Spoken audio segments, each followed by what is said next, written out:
Hi, and welcome to Thursday with a Friend. My name is Punk, Lawrence, Larry, whatever it is. But you guys know who I am. But this is my special guest, Mark from Gridiron Studios. Thank you. How are you doing? Awesome, man. Awesome. Thanks for having me on. Oh, it's my pleasure. And just so you guys know, Mark has said he's got all the time in the world, and I don't think he realizes just how long I can ramble on for. But we're going to try and keep it short. I'm just kidding. We're not going to keep it short. We're going to talk about a lot of stuff. And it's not just going to be about Gridiron. This is about Mark and who he is. And I'll be 100% honest. I was telling you before we started, when you're on With a Toy Kind of Mood, I had asked the question, what did you do before this? And you went into it. We'll get into that in a little bit. And I was like, that's exactly what I want on this show. Like, you're not you didn't just fly in, start 3D printing some weapons, and all of a sudden, here we are. So anyway. Sounds good. I'm going to say hi to the chat really quick because there's a bunch of people, 29 people watching. Hit that like button. I can't tell you to go over and subscribe to Mark. Do you guys have a YouTube channel? We do, yeah. There's Gridiron Studios. I probably should have put that in there, but they'd rather you go to his website and buy product. Absolutely. Because they probably don't. Hey, listen, I know how much YouTubers make. It ain't much. All right, so quickly, let's say hi to JLS is here. We have Tony's Figs, who I know Mark knows very well. Yeah.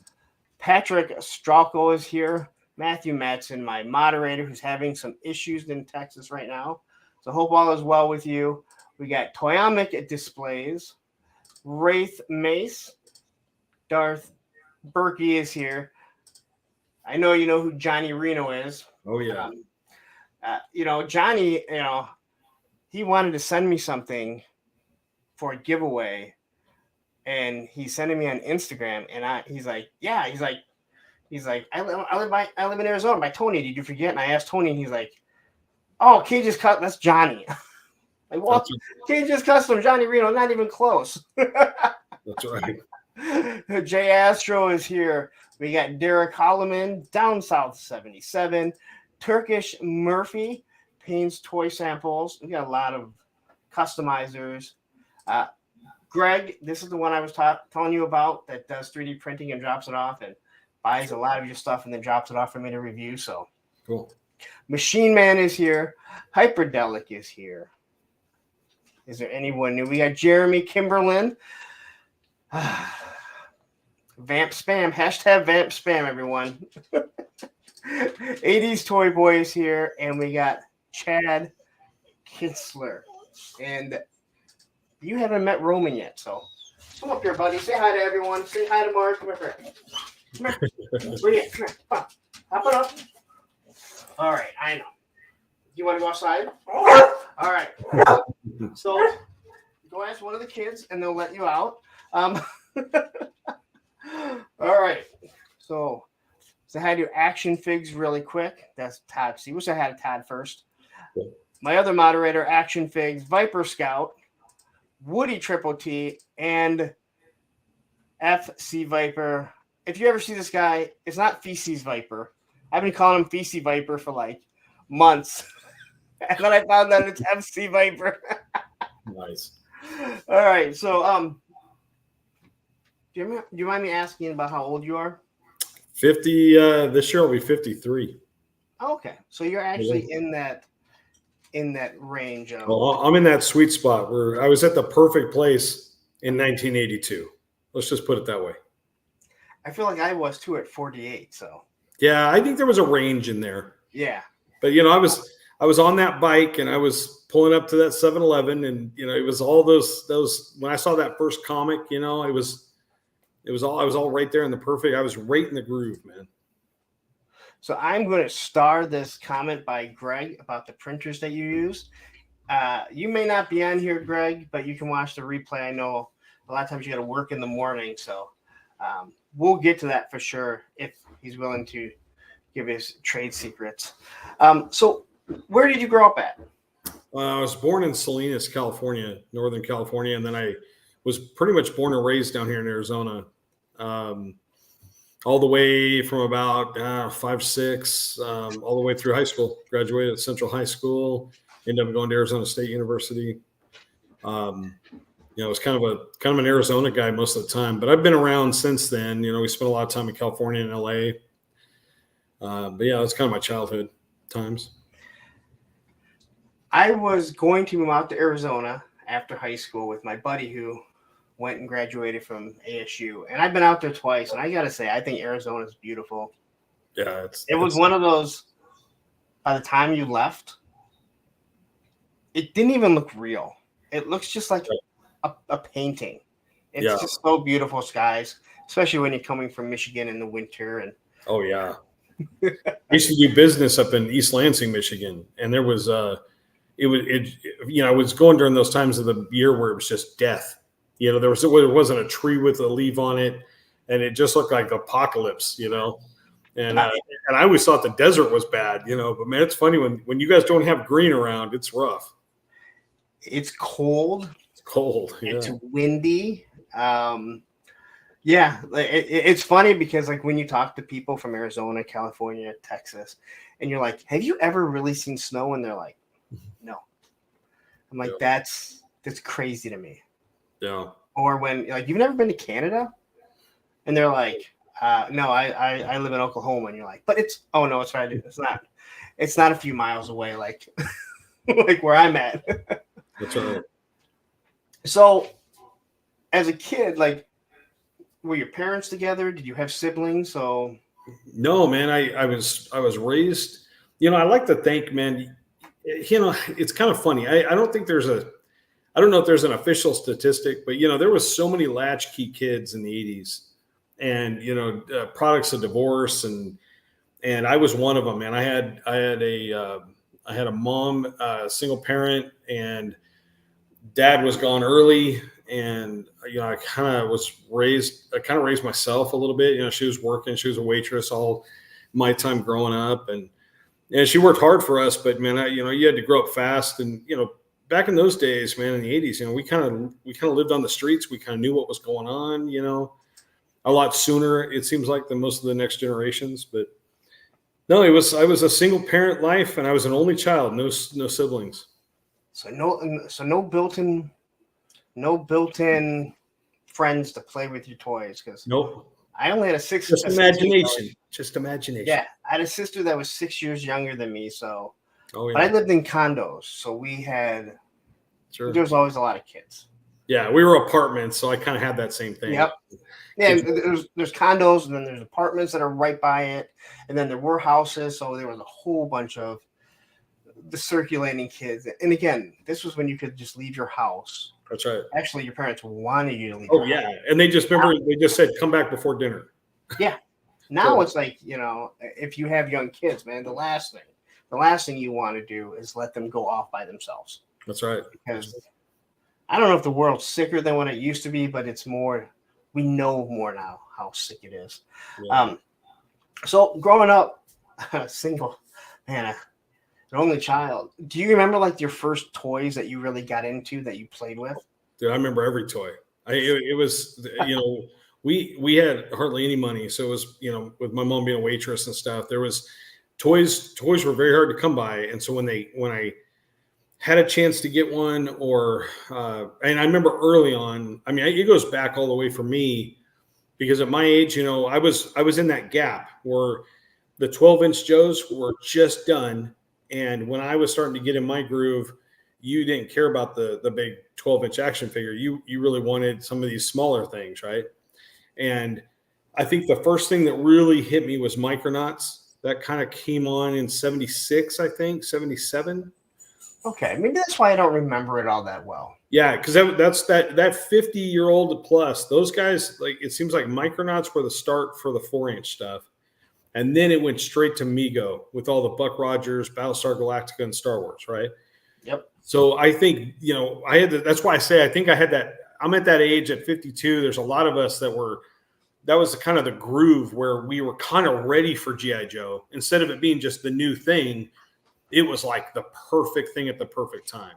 And for toys, man, for me, it was like, it was such a rich imagination thing. It's like as soon as I got a toy, man, I could play with it freaking all weekend long. By myself, I could create the whole story, all that stuff. So that was a big deal. And never really think about anything else. Like you could sit up in your room, you could go outside. I feel like the same way. And now, did you have is it the Adventure People? No, what is it? Oh yeah, absolutely. That was another one that kind of was right there, because that was about 75, and so about 5-6 years old, and I had the Adventure People were huge for me. I mean, I have a buddy and we still kind of collect some of that just kind of for fun, but it's, they had perfect accessories for that perfect scale for vehicles, we were talking about it on a stream not too long ago, and I had the white and blue boat. Oh yeah. It was so much fun. And I want to get it for, there's a couple of the O-ring Joes that they look like they're fishing. I'm like, I need to get that. That's right. And so I went to look up how much it was, and I totally forgot about the little yellow submarine. Totally. I was just going to How did I say forget about this? I played with this so much, probably more than the boat, because you could just cram the figure in there. That's right. You weren't worried about scratching or scuffing the figures, and then you were just everything. Like, I love that thing. I totally forgot about that. And that scuba gear that popped over their heads and all that stuff. See, I don't remember having that. I remember the figures, but I don't remember having the scuba gear. That was my favorite part. That and the octopus. There was a little octopus that came with it. And, I saw that. Not even recollection. Like nothing. Like, I don't remember that. And I know that boat, because they had the wheel on the bottom. So you could take it in the water, and eventually it would sink because it had a hole in it. That's right. But you could just push it around. At your age, were you getting that like kind of secondhand at that point, or was it still in the store? I don't remember.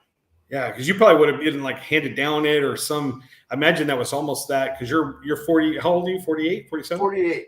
Yeah. So what is that? 3-4 years old or something? Yeah, you'd probably have been in that second wave of it. Probably. Yeah, it was probably because I don't remember. I remember getting like the Lone Ranger and Tonto.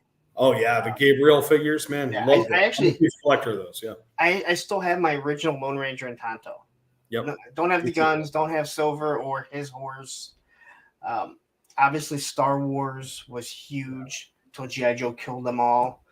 And I managed to stick through it. I mean, I think I was, it's kind of like the Lone Ranger stuff. Like I remember when that came out, I was so excited. I'd gone and I was mowing lawns on the weekends so I could go get those figures. And I have pretty much the whole collection carded with a little help from some of my buddies. Johnny always helps me with some of those. And Dan, I have another guy that just, man, they help me because that's a carded collection I've been trying to get for a lot of years. And I'm really close. I'm only missing a couple pieces. But. All right. So my mod says Adventure People sold from 75 to 83. Yeah. Oh, so that makes sense. Yeah. Because the space stuff, right? The space stuff was kind of that at the last leg of it. So that makes sense. Yeah. Yeah, I did not have that stuff, which I'm Yeah. glad, because I think in the cartoon when the Sky Strikers went into space, I was like, this is stupid. Although I really want the Defiant. That's my holy grail. That's my holy grail when it comes down to it. I will one day have a Defiant. And Yeah, I said, that's when I have an extra $1,000 to spend, and someone was like, I just sold mine for like 3,000. I'm like, okay, when I have an extra $3,000 to spend, like, totally.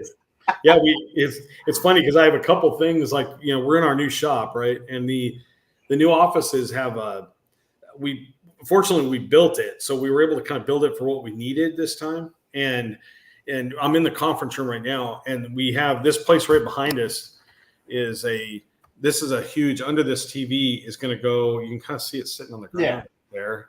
It's behind me. See the flag? Yep. So that flag is going all the way across that wall behind me. And I've been waiting to put that up for a long time. So, so do you remember? I mean, you remember your toys. Do you remember, like, did you have any specific, like, favorite lines or anything that you just were super into?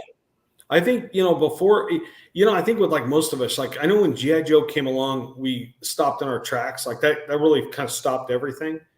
But I know, man, before that, there was, I mean, I was even talking to a couple guys today, man. We were talking about like Starcom, you know, and some of those like really obscure lines, like really fun, like kind of micro scale lines. And I've been a toy guy my whole life, and so you know this isn't just a business to me. It's like I bleed toys, right?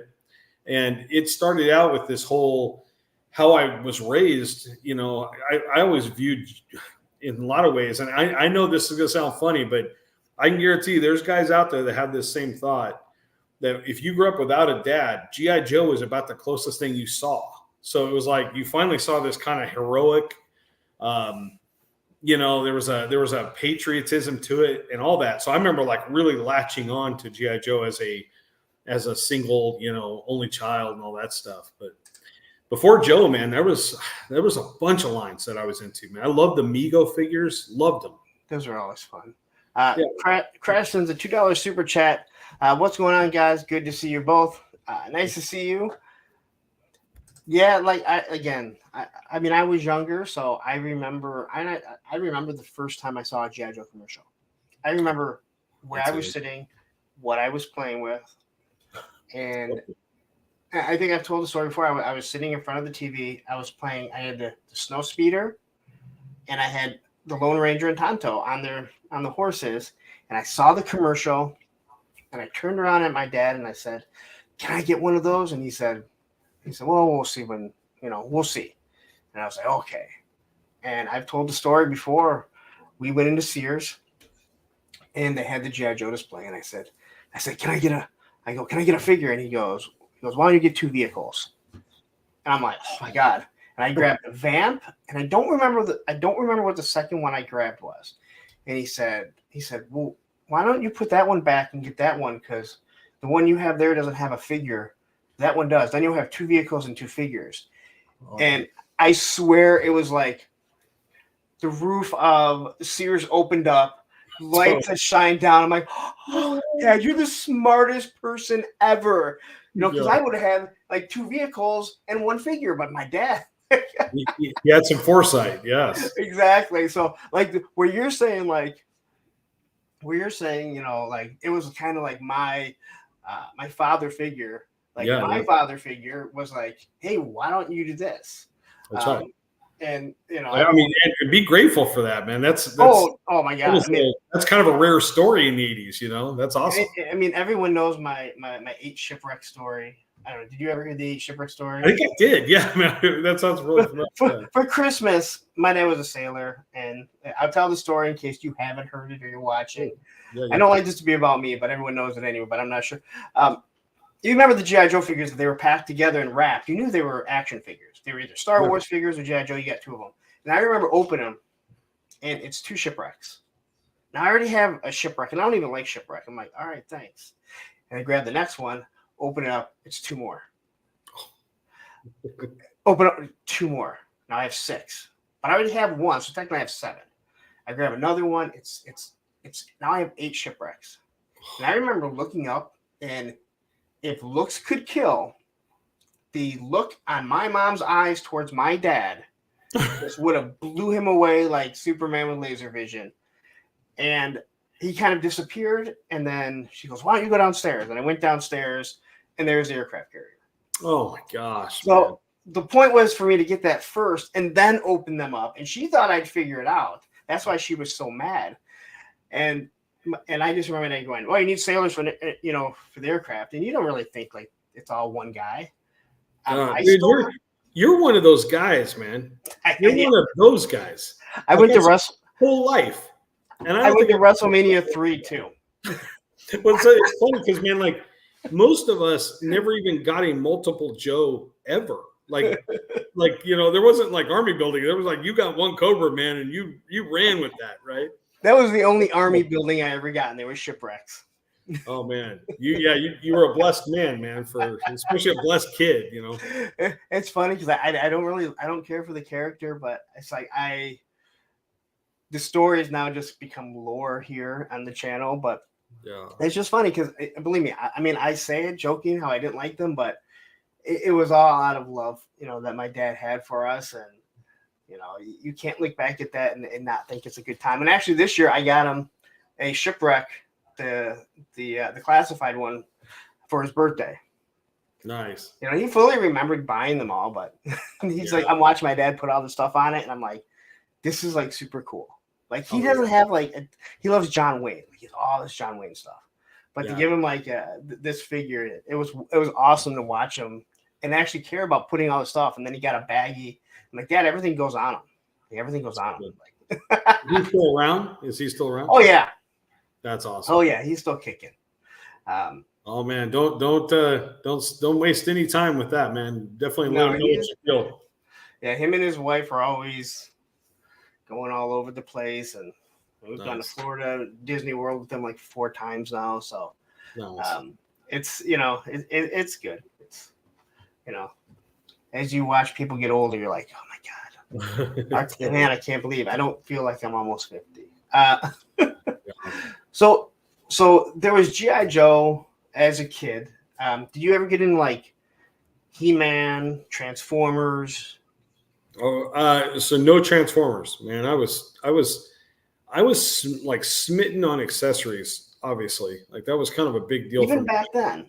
Oh, dude, I'm still, man. It was like I was a walking encyclopedia, man. If I can nail a figure on what accessory and where, and when it came to G.I. Joe. And so it's funny how it translated, and I think even back then, man, Transformers was so, Transformers was kind of an expensive toy too. So that was kind of a rare thing for me. I think I had like one of the G1 stuff, but Soundwave was one of my favorites and I never had him. So I remember that was one that I really liked. I'm with you. I got Blaster and I'm like, totally. Blaster. Like, I want Blaster. Soundwave was cool. And I think it's kind of like, part of that, man, was you know how it is with G.I. Joe and Transformers. It's kind of this strange thing. Like they always try to merge the two together, but I still find it that there wasn't a lot of kids that were actually liking both at the same time. So I always found it was weird that Hasbro was trying to lock that in. It does feel like that in like today's day and age,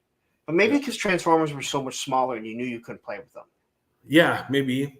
Like I've said, like, I know they're doing the O-ring Transformer crossover, but I was like, if they gave an Optimus Prime as the original Optimus Prime, to scale with an O-ring, dude, we'd lose our shit over it.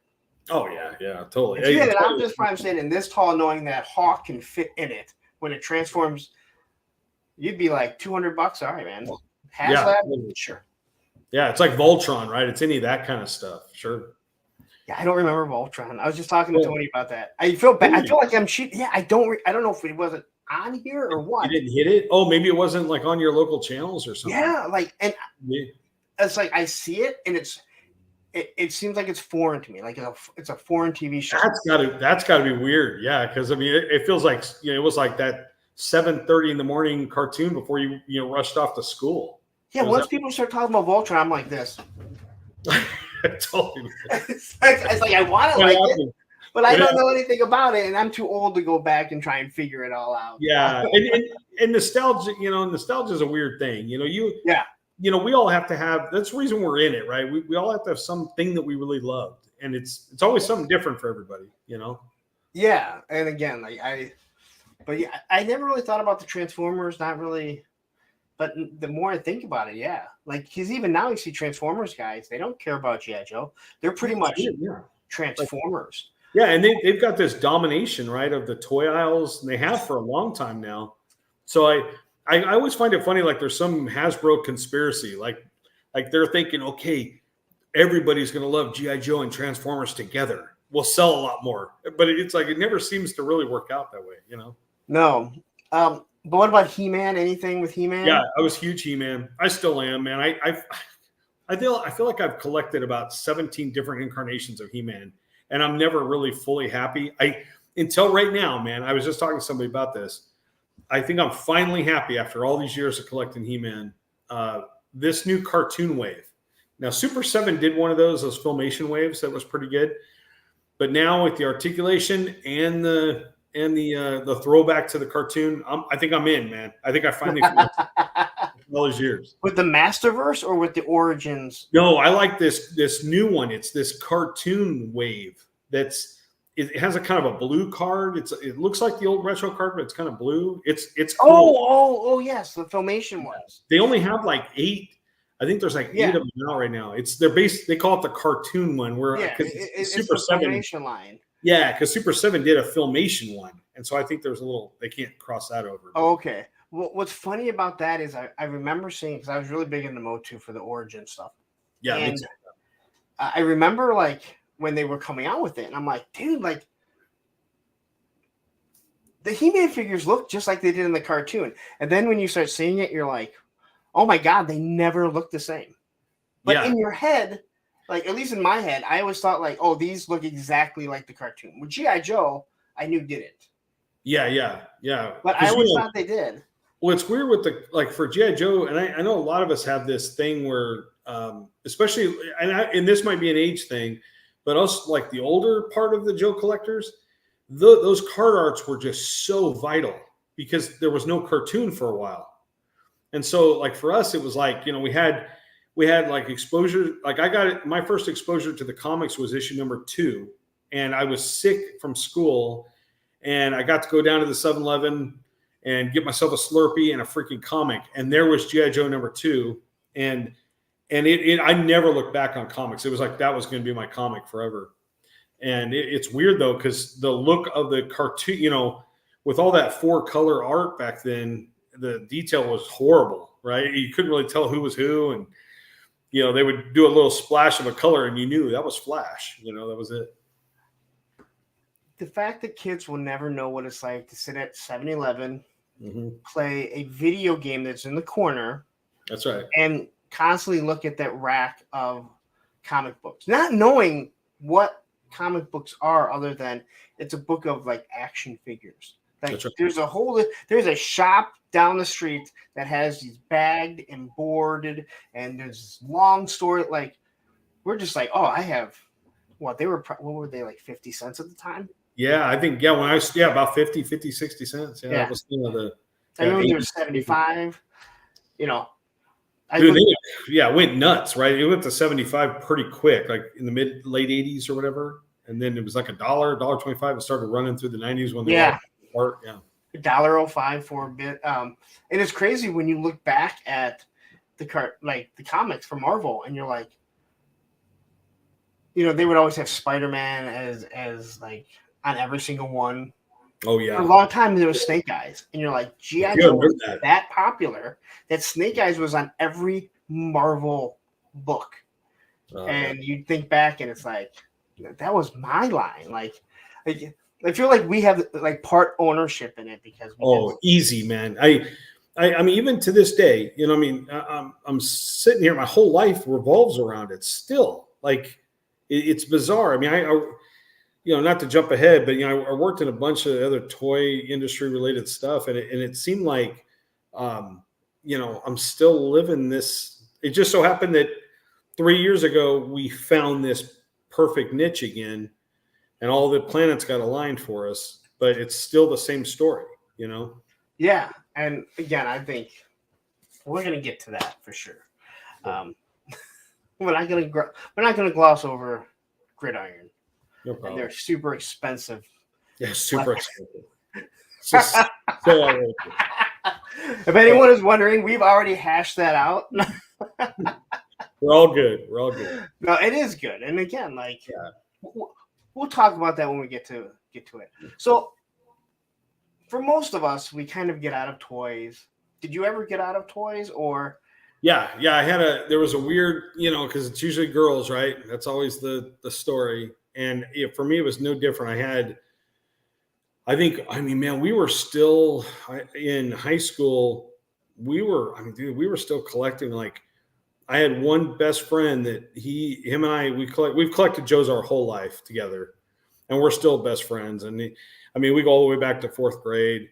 And so we went through high school together. So we were secretly, you know, I remember the secret, you know, meetings we had to have so that no one knew that we were still doing G.I. Joe. And I did sports in high school. I had what looked like a normal life on the outside. You know, I would play football all the way through high school, and then I get to my senior year, and I remember it was right there at the end, and we actually did this thing. We had a little like kind of a I want to say not a rite of passage, but we got this old. You remember those old like suitcases from the 70s and 80s? They were like sparkly. They were they almost looked like the freaking popcorn ceilings. They're really horrible suitcases. They were. You probably go way back to the 70s and 60s, but I had one of these things in my closet. My mom had one of these old suitcases, and it was a blue, ugly, glittery suitcase.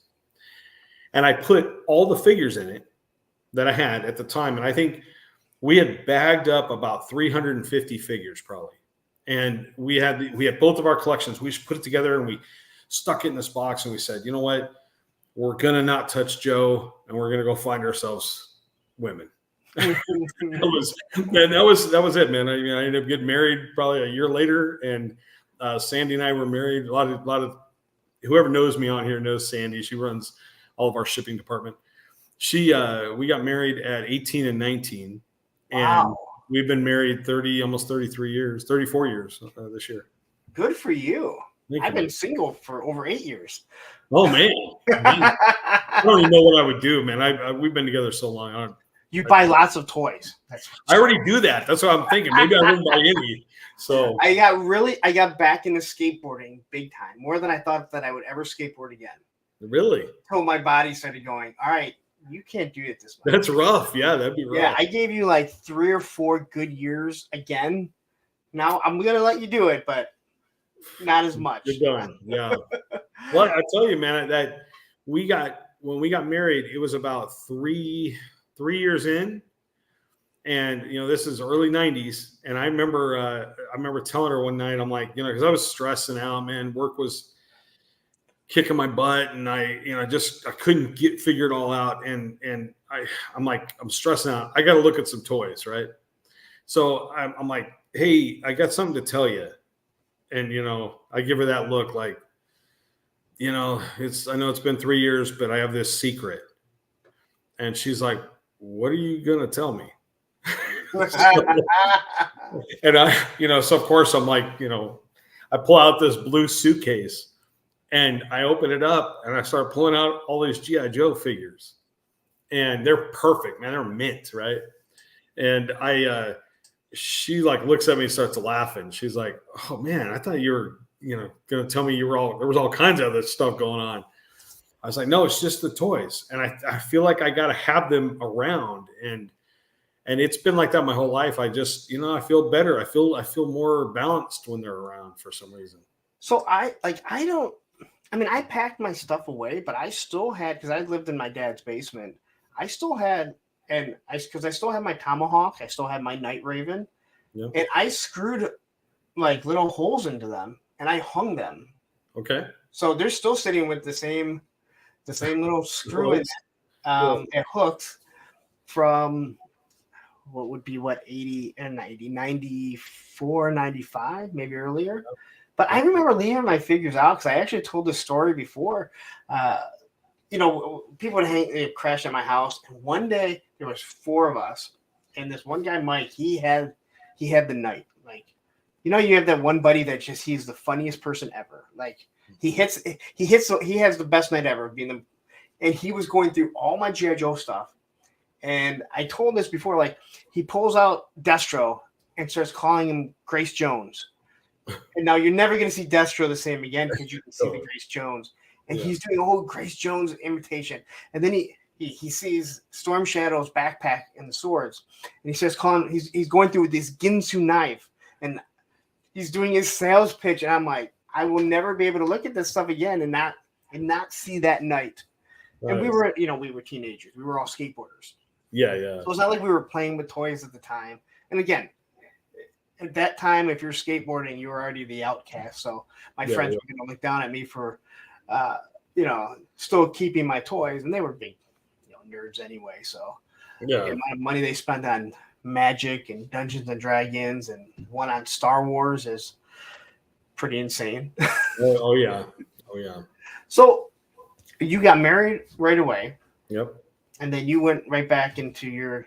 I can't say you went back in your toy collecting, but now you kind of let it out, and she was accepting. Yeah, and it was weird because I don't think I started really collecting again. What I did was I kind of brought my stuff out, kind of set it up a little bit, but more importantly, was kind of just having it available. And then the interesting part was, this is probably 93, 94, and Star Wars hits with that Power of the Force collection again. Yes. All the beefy Star Wars, right? Yep. And that kind of, so what was funny about it is I didn't collect it. I had my kids were coming up of age, right? We were married in 91. And so we had, by about 95, 96, 97, we started having, 5-6-year-olds. And then, my 2 boys, my oldest son, he was born in 93. So let me see, 93, 94. So then, all that range I was getting Star Wars stuff to give to them for Christmas and stuff, and then that got me all jazzed again. And then episode 1 came out, and then I was like, oh, it's okay to collect again. And that was it. So I can remember when like Sergeant Savage came out and going to, we have Meijer, we go to Kmart, but mostly Meijer because it's 24/7. And I remember seeing the stuff, and I hated Sergeant Savage. Oh, it was horrible. I don't think so much because of how it looked, but because it was the wrong scale. Like it was just not right. Yeah. Because it was never going to fit no matter. No, it just wasn't G.I. Joe to us. Yeah. Yeah. And when Power of the Force came out, and this is actually kind of funny because we're going to be doing May the Power of the Force, where we have about 15 to 20 people that are going to review one of the figures, like whatever figure they want. And I picked up Han Solo, and I'm going to break down his workout to get that big. Nice. Yeah, he was But it became this like running joke on the channel, and then Allison threw it out there. I'm like, all right, let's try and get people to do a review on these old figures and drop one a day just for fun. Because this is what it's supposed to be, right? This is supposed to be fun. Absolutely. So why are we collecting and doing all this stuff if we're not having fun? That's right. But that really got me back into it. Like that. Then I found the Spawn. I went towards. Oh yeah. I look back now and I'm like, I think like I really just got into collecting when Classified started, and then I'm like, well, wait a minute. I had all those Power of the Force, all the Star Wars for the longest time, all that Spawn stuff, Star Trek stuff that I was collecting. I just stopped collecting GI. I mean, I would pick up some GI Joe, but there was nothing really new that was coming out. Yeah. And I look back and I'm like, all right, I didn't just get in. I just got really into it deep when Classified came out. I've always been into this, and you have your lulls when, Oh yeah. If, you have kids and it's like, hey, what's more important? That's right. And that's how it should be. So it's not. Well, that's kind of funny, man, because I found like when 99 rolled around, episode 1, and I know there were that had to have single-handedly birthed so many or rebirthed so many collectors because all of a sudden everybody was kind of like, it was okay again, you know? And it was cool. You know, when you went into Toys R Us, there was figures in baskets and people were fighting over stuff. And it felt fun again, you know? When episode 1 figures were about to drop, they dropped at midnight. So like Toys R Us and everything stayed open. But I said we went to this place called Meyer. They used to be 24/7. Yeah. And so we're there. There's a bunch of people, and we're talking to this guy and his wife, right, or his girlfriend. And we're sitting there, we're chatting about it, and we're all waiting for them to bring it out because they're gonna bring them out at midnight or right around. So we're all sitting there, and before the stuff comes out, the guy says, "Well, just hey, mom, just a little bit longer." And the woman that we thought was his mom, or it was his wife or girlfriend, was his mom. And my buddy and I looked at each other and we walked away and we're like, you know what? We're not staying here. Like, nope. No, like there are guys, full-grown adults here that are with their mom, which means they're living in their mom's basement. I'm like, we'll get them another day. I'm not. That's right. That's right. So true. But yeah, you think of things like that and you're like, damn, like, yeah. But yeah, all that stuff was so much fun. So yeah, when you graduated, like obviously still collecting, but did you go to college or? Yeah, so immediately I was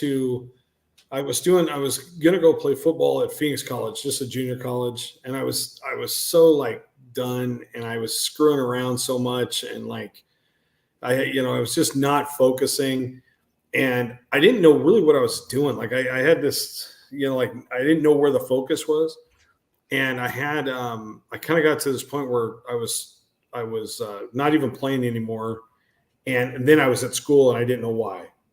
So I kind of took a break, and then I ended up going to Denmark with a buddy, and that just talking about toys alone, that rekindled a whole nother. Like we went there, and every little crack in the wall toy shop had Joe's sitting on the shelves, and this was about 1990. And they had all of a sudden, there's like a 2-pack of Keelhaul and Ripper. And they were all these little carded 2-packs, international heroes. And man, we got as many as we could and tried to get them back on the plane. And we ended up being drunk about 17 days straight. And so there was just these memories of, it was just random. It was like toy memories with like, being asleep on a bus stop at 3 a.m. It was just random stuff. So I think I came back from that and then got married and then kind of got my sense about school and what I needed to do. But I was basically studying industrial design and fine arts like sculpture. And that kind of turned me totally into toy design. And at one point I was going to go do like FIT. We had a really good program for toys, but it was on the East Coast, so I didn't know if that was going to happen. And I ended up finding out that their ASU had at the time had the 3rd best industrial design department. And so that ended up kind of being my path. And so I got all this exposure and all that stuff to it. And for some reason, having a toy studio was just always kind of in the back of my head. I needed to make toys in my life. That needed to happen. And so I kind of went to school and then ended up starting to sculpt on the side. I started getting I was kind of during that range right there in the 90s where when McFarlane was kind of hot and all those toys were coming and Toy Biz was around. And there was a lot of like houses that were contracting like guys on the side. And there's one company called Into Toys. And I did some of their they had the Road Warrior series stuff. And then I started working a little bit they had me do the Tombstone was a line that they were going to do from the movie Tombstone. Really? Yeah. And it's kind of a funny, I don't know if you want me to tell you the story, but it was my first exposure into toys. Like I had worked so hard on this portrait. Well, I was working on a full sculpt. And back then we would do like Castelline and we would, kind of carve it out and layer it up, and we'd make the figure pretty much out of wax, a wax clay base. And that figure, you know, depending on what you did, I did a little bit of both. I was decent on portraits, and I could do the anatomical stuff fairly well. And so I did the figure. I was assigned Doc Holliday, right? Val Kilmer. Yeah. And I did the doc. I did it, man. It was probably the best thing I'd worked on at that point. I put everything into this thing, and I ended up sending them the copy. I made a mold, and I sent them the wax copy. And I get a call like the next week, or it was like 2 days later, and I'm hearing like serious like screaming, like I can't even make out the words. It's just profanity after profanity at like a loud, high pitched sounds. and I'm like, what's going on? And I'm hearing multiple people yelling at me, and they're like, what did you do? And I'm like, what do you mean what I do? They're like, well, you sculpted his face like good. I'm like, what do you mean? Like, that's what the idea. You gave me the reference, and they're like, no, we give you reference of a picture. And I was just thinking how horrible their picture was. And so I thought they were giving me kind of a rough sketch. So, and I pulled it right off the movie, and it was with where he had the little cross draw holster and just really cool stuff. And he had the street howitzer, and I was an accessory guy, so he came with like everything. And they're yelling at me because the likeness was too good. And Val Kilmer was in the office that morning approving the figure.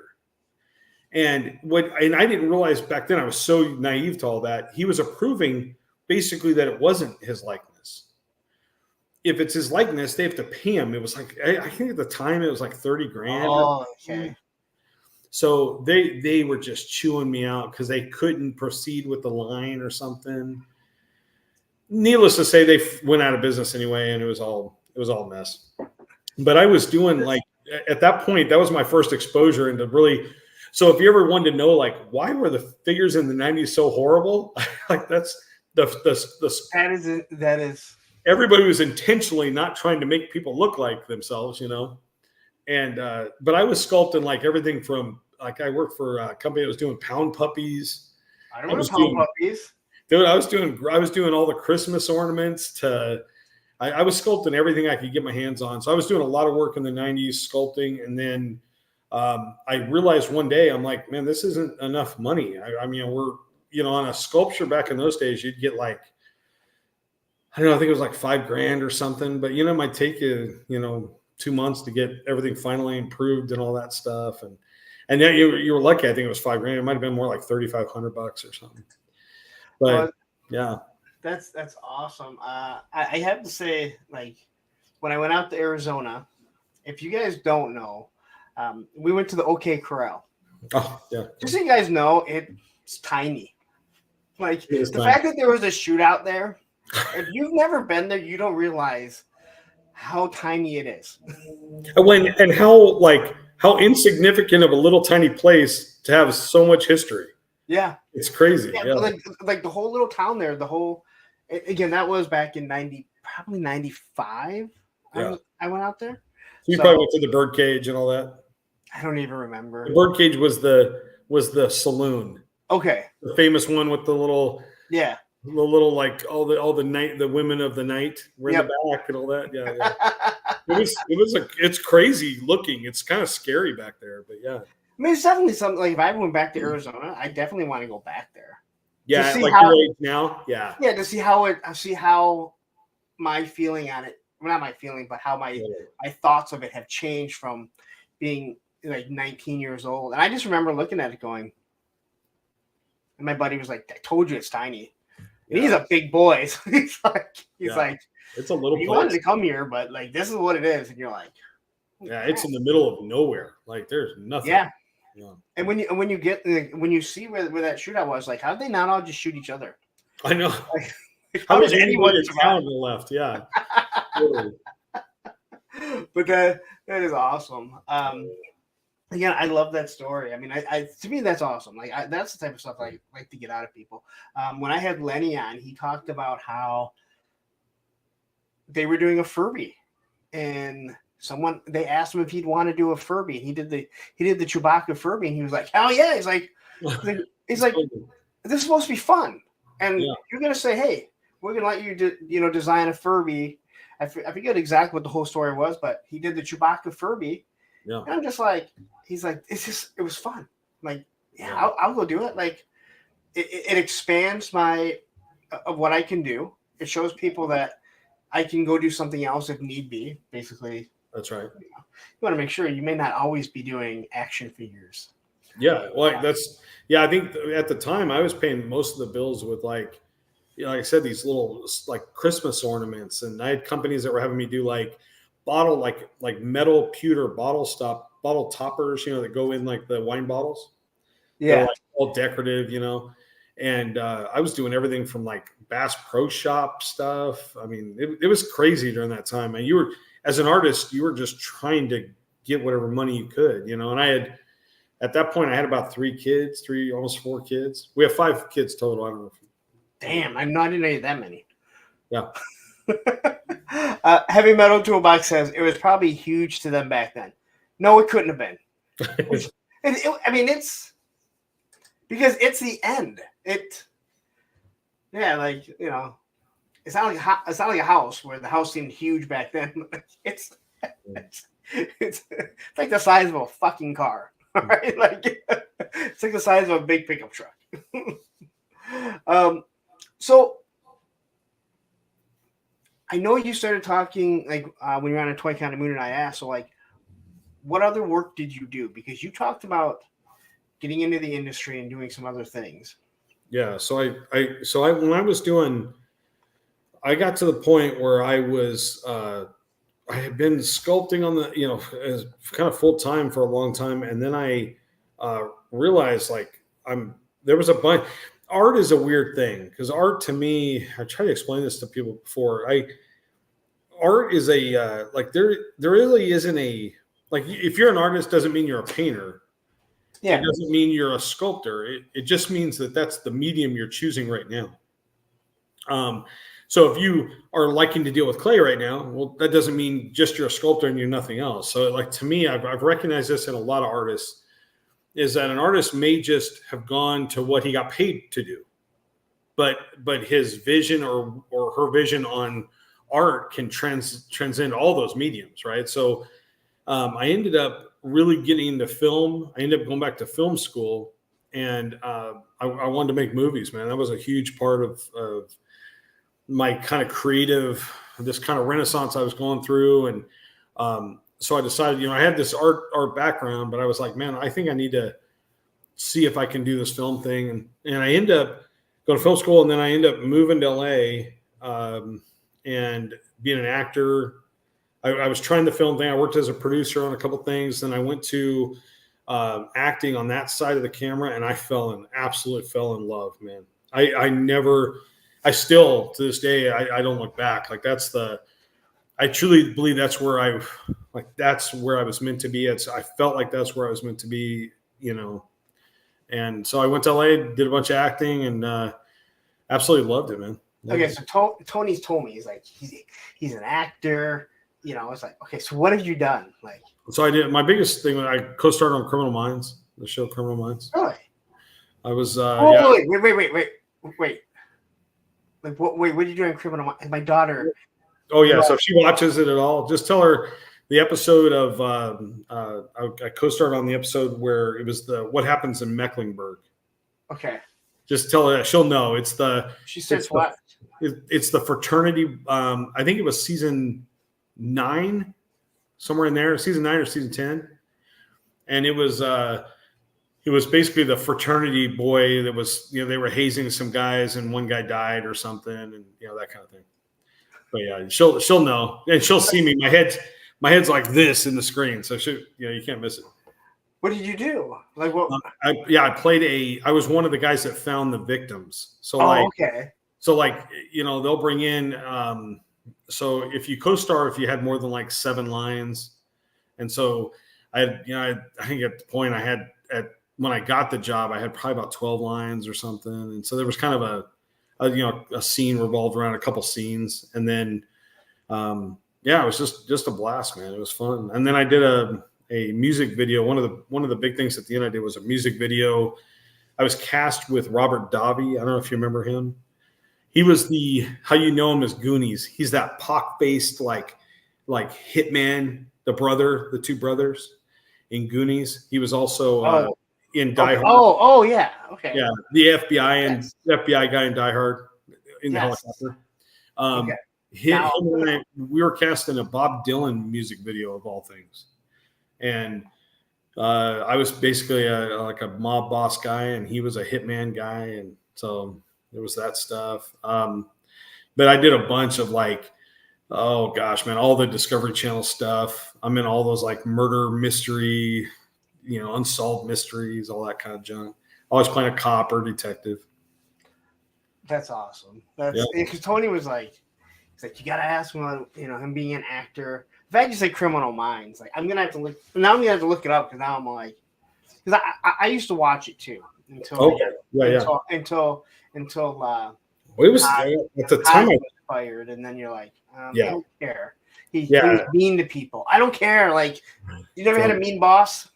Yeah. At the time, I think when I was on, they were. There was some changeover going on, but it was still the original crew. But it was amazing, man. The table read was amazing. Like sitting with the whole cast, because when you're working on the scenes, you don't really see everybody because you're in whatever you're in.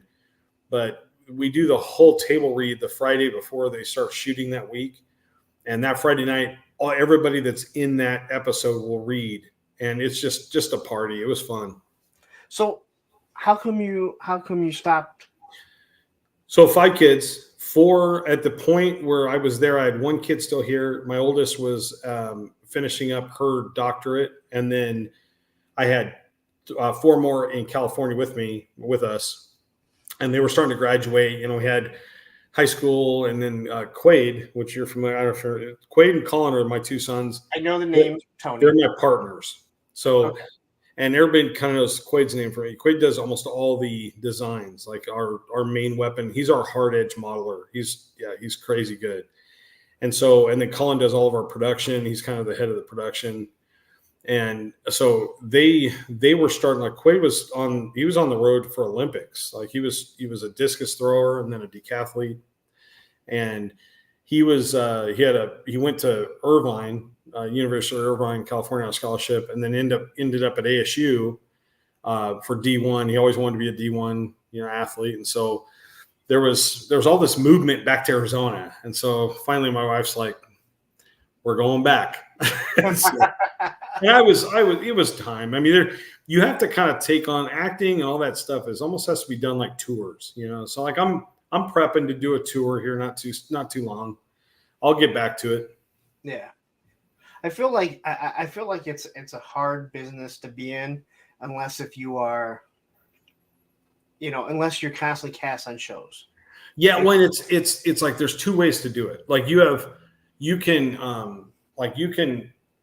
there's a lot of daily work to get paid, and even Travis Moody, he's in the deep every day. I mean, that he's trying to hustle down jobs all the time, and that's a hard life, man. Because you go from place to place, and you're trying to get that done. So and that's why him and I we relate so well. Like I know what he's going through, but for me it was always nice. I always had a business because I kind of tracking back a little bit in this was after I was finally tired of doing freelance sculpture. So I wanted to start my own business.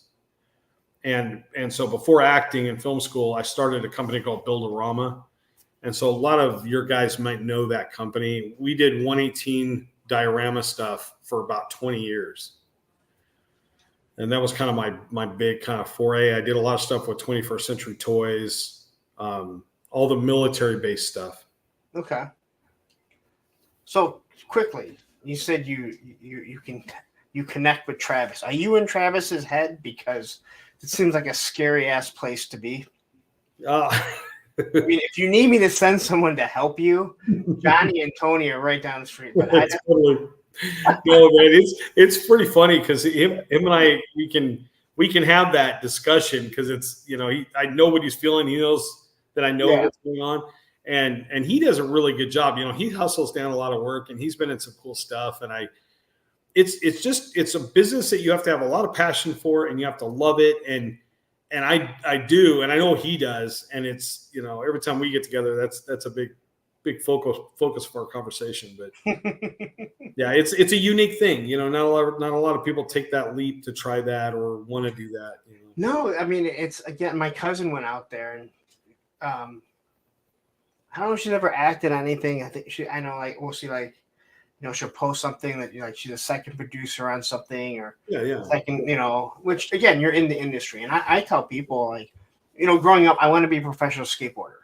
Sure. Now, you're young. There's no YouTube. There's, no one has an iPhone. There's no, maybe a parent has a camera, and again, it's this big, and who's going to carry it around? And the parents want you to run around with a $2,000 camera on a skateboard.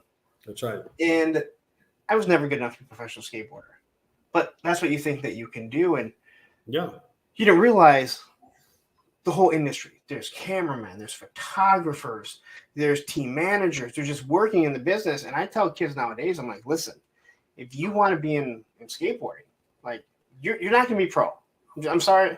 I'm going to break the news to you, man. Like, as good as everyone is around here, there's 100 people in California that are just as good that aren't getting a sniff.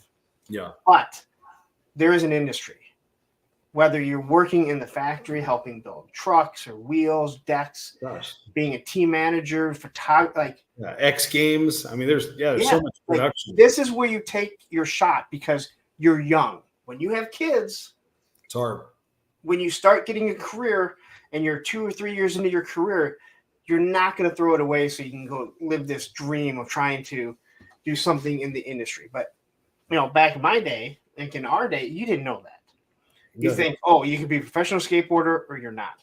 That's right. And now you look at it and like, I really wish at that time. I don't say that because everything that I've done in my life has led me to have my kids. And exactly. Yeah. But, you look back and it's like, this stuff I wish I could have done or would have known.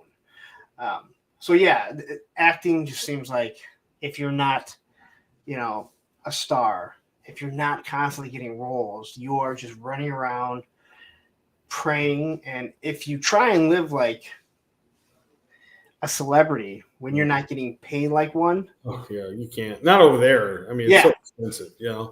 I think that's the thing I noticed. It was, I was going to a really good, I went to an acting school for a long time, Beverly Hills Playhouse, which was it was where a lot of the great ones went through, and so it was a really good foundation for acting for me. But it was awesome to see that it wasn't about all that money. It was really about the art. It was awesome. It was a cool thing. So this whole, what was the name of the company? Which one? Builderama? Builderama. Yeah. So did you build stuff or did you build stuff for other companies to put out? So we did a bunch of, this was the biggest part of my career as a toy maker. We had built this business into about 500 products. That was everything from destroyed buildings to crates, drums. We did all 1/18 scale, 1/32 scale. And we just killed that market. I mean, we did that stuff forever. And when you needed like a drum or a sandbag, you went to Builderama. So that's kind of that's really where I kind of got my name in that industry. But the funny part is that it was always great because Builderama allowed me to go and act and do these other things I wanted to do because the business was in place. But man, I think I enjoyed the projects I had while I was at Builderama, while I was doing Builderama actively, were just insane. I mean, we did everything from, we did the backdrop for Jimmy Fallon when he did the Tonight Show. He would have, we were just the ones that were known for doing like museum quality dioramas, like miniature dioramas. So we did probably 10 or 15 different museums across the country that had layouts for us. A lot of World War II. We were kind of specialized in World War II, a lot of battle damage, destruction stuff. And go ahead. Oh, how were these made? They weren't 3D printed, correct? No, this was back before. So this was hand sculpted and then silicone tooled. So we did all the tooling in our shop, and we produced all the parts. So that's really the foundation for how we do Gridiron, was all based on that experience. Because I already knew how to run a self-contained shop of 500, 600 products. And so the model for Build-A-Rama just made sense. And then with 3D printing, it just made your output your output could be so much nicer, you know? So you're not just a hack with a 3D printer, is what you're saying.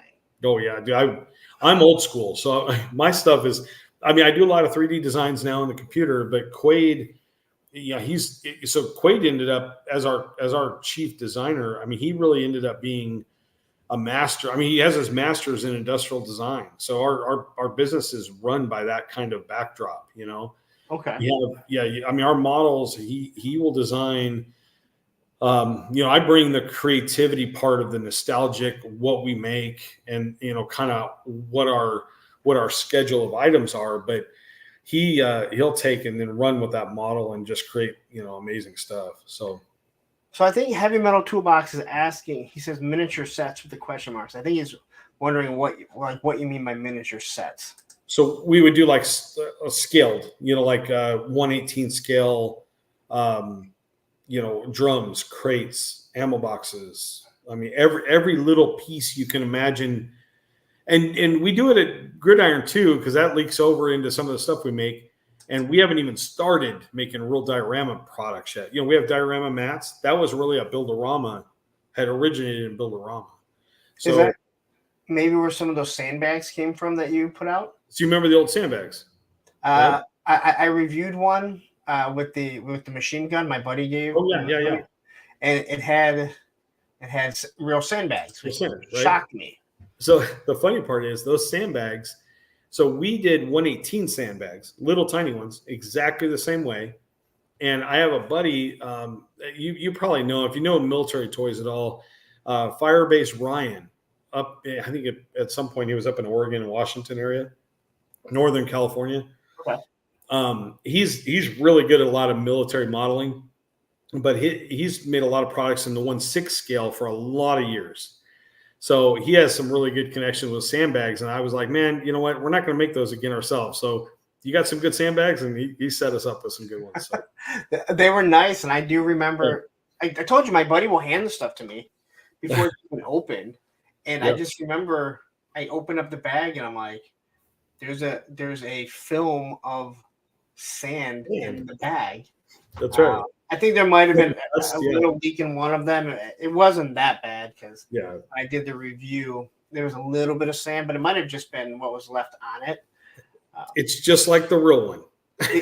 Dude, it was, I mean, they looked amazing. I mean, they looked cool because of weight. You know, they can hold weight and form and all that stuff, which is cool. Because you would think that you just like with 3D print them. But when you have again, when you're setting them up, and I'm not a photographer, I'm trying to do photography, you know, when I do my stuff. When you lay a sandbag down, again, you think back to the old Joe ones that had the plastic ones, and they never sat right. And then when you set them down, you're just like, wow, this looks amazing. Yeah, and if you bump the table at all, they'd all fall because they're not connected. Yeah. Real sandbags was kind of our thing. I mean, we even in the 1/18, those 1/18 sandbags were nice because they would form together, and you could hot glue them together. You could make them into something, you know. Yeah.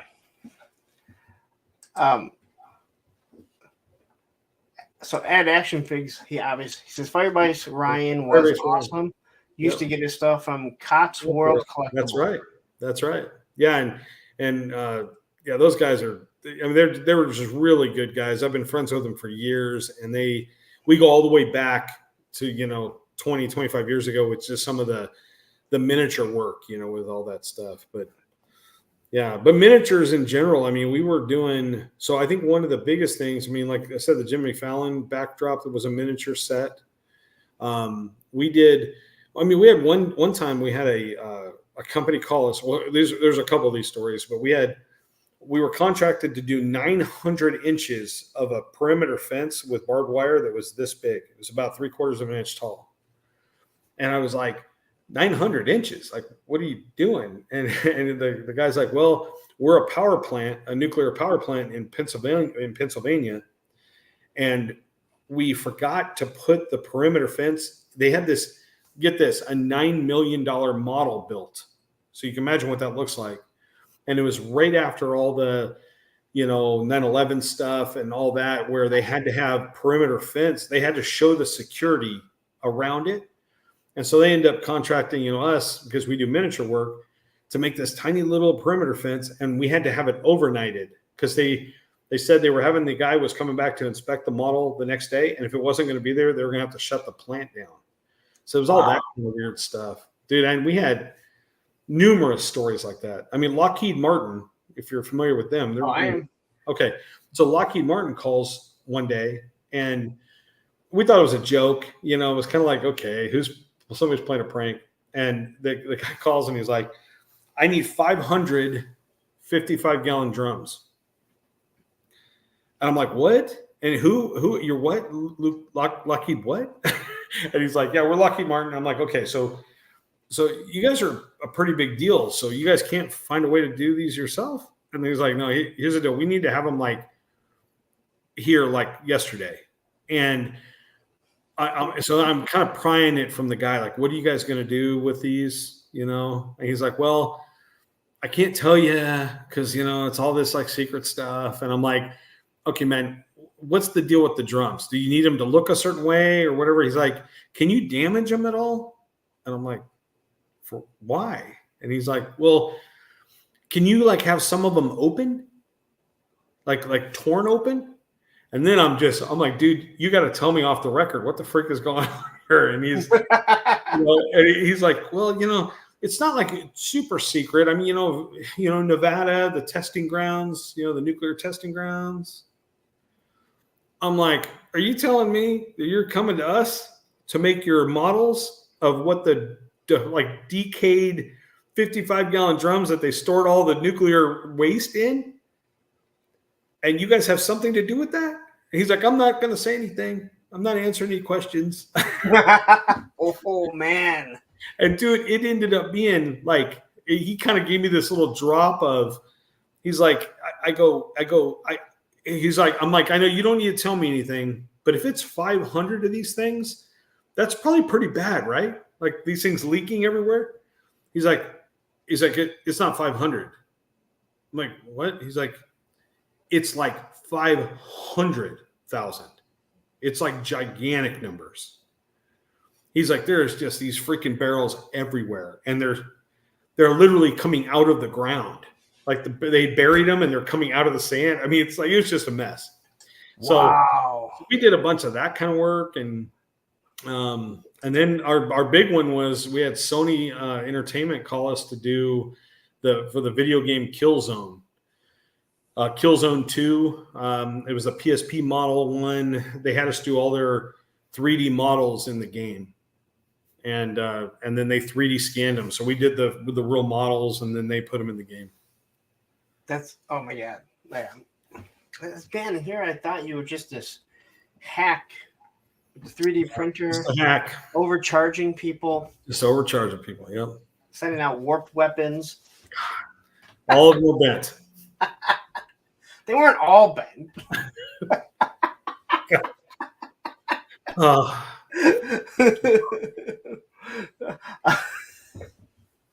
Lawrence, I'm glad we talked. You're starting to get. I'm glad you understand.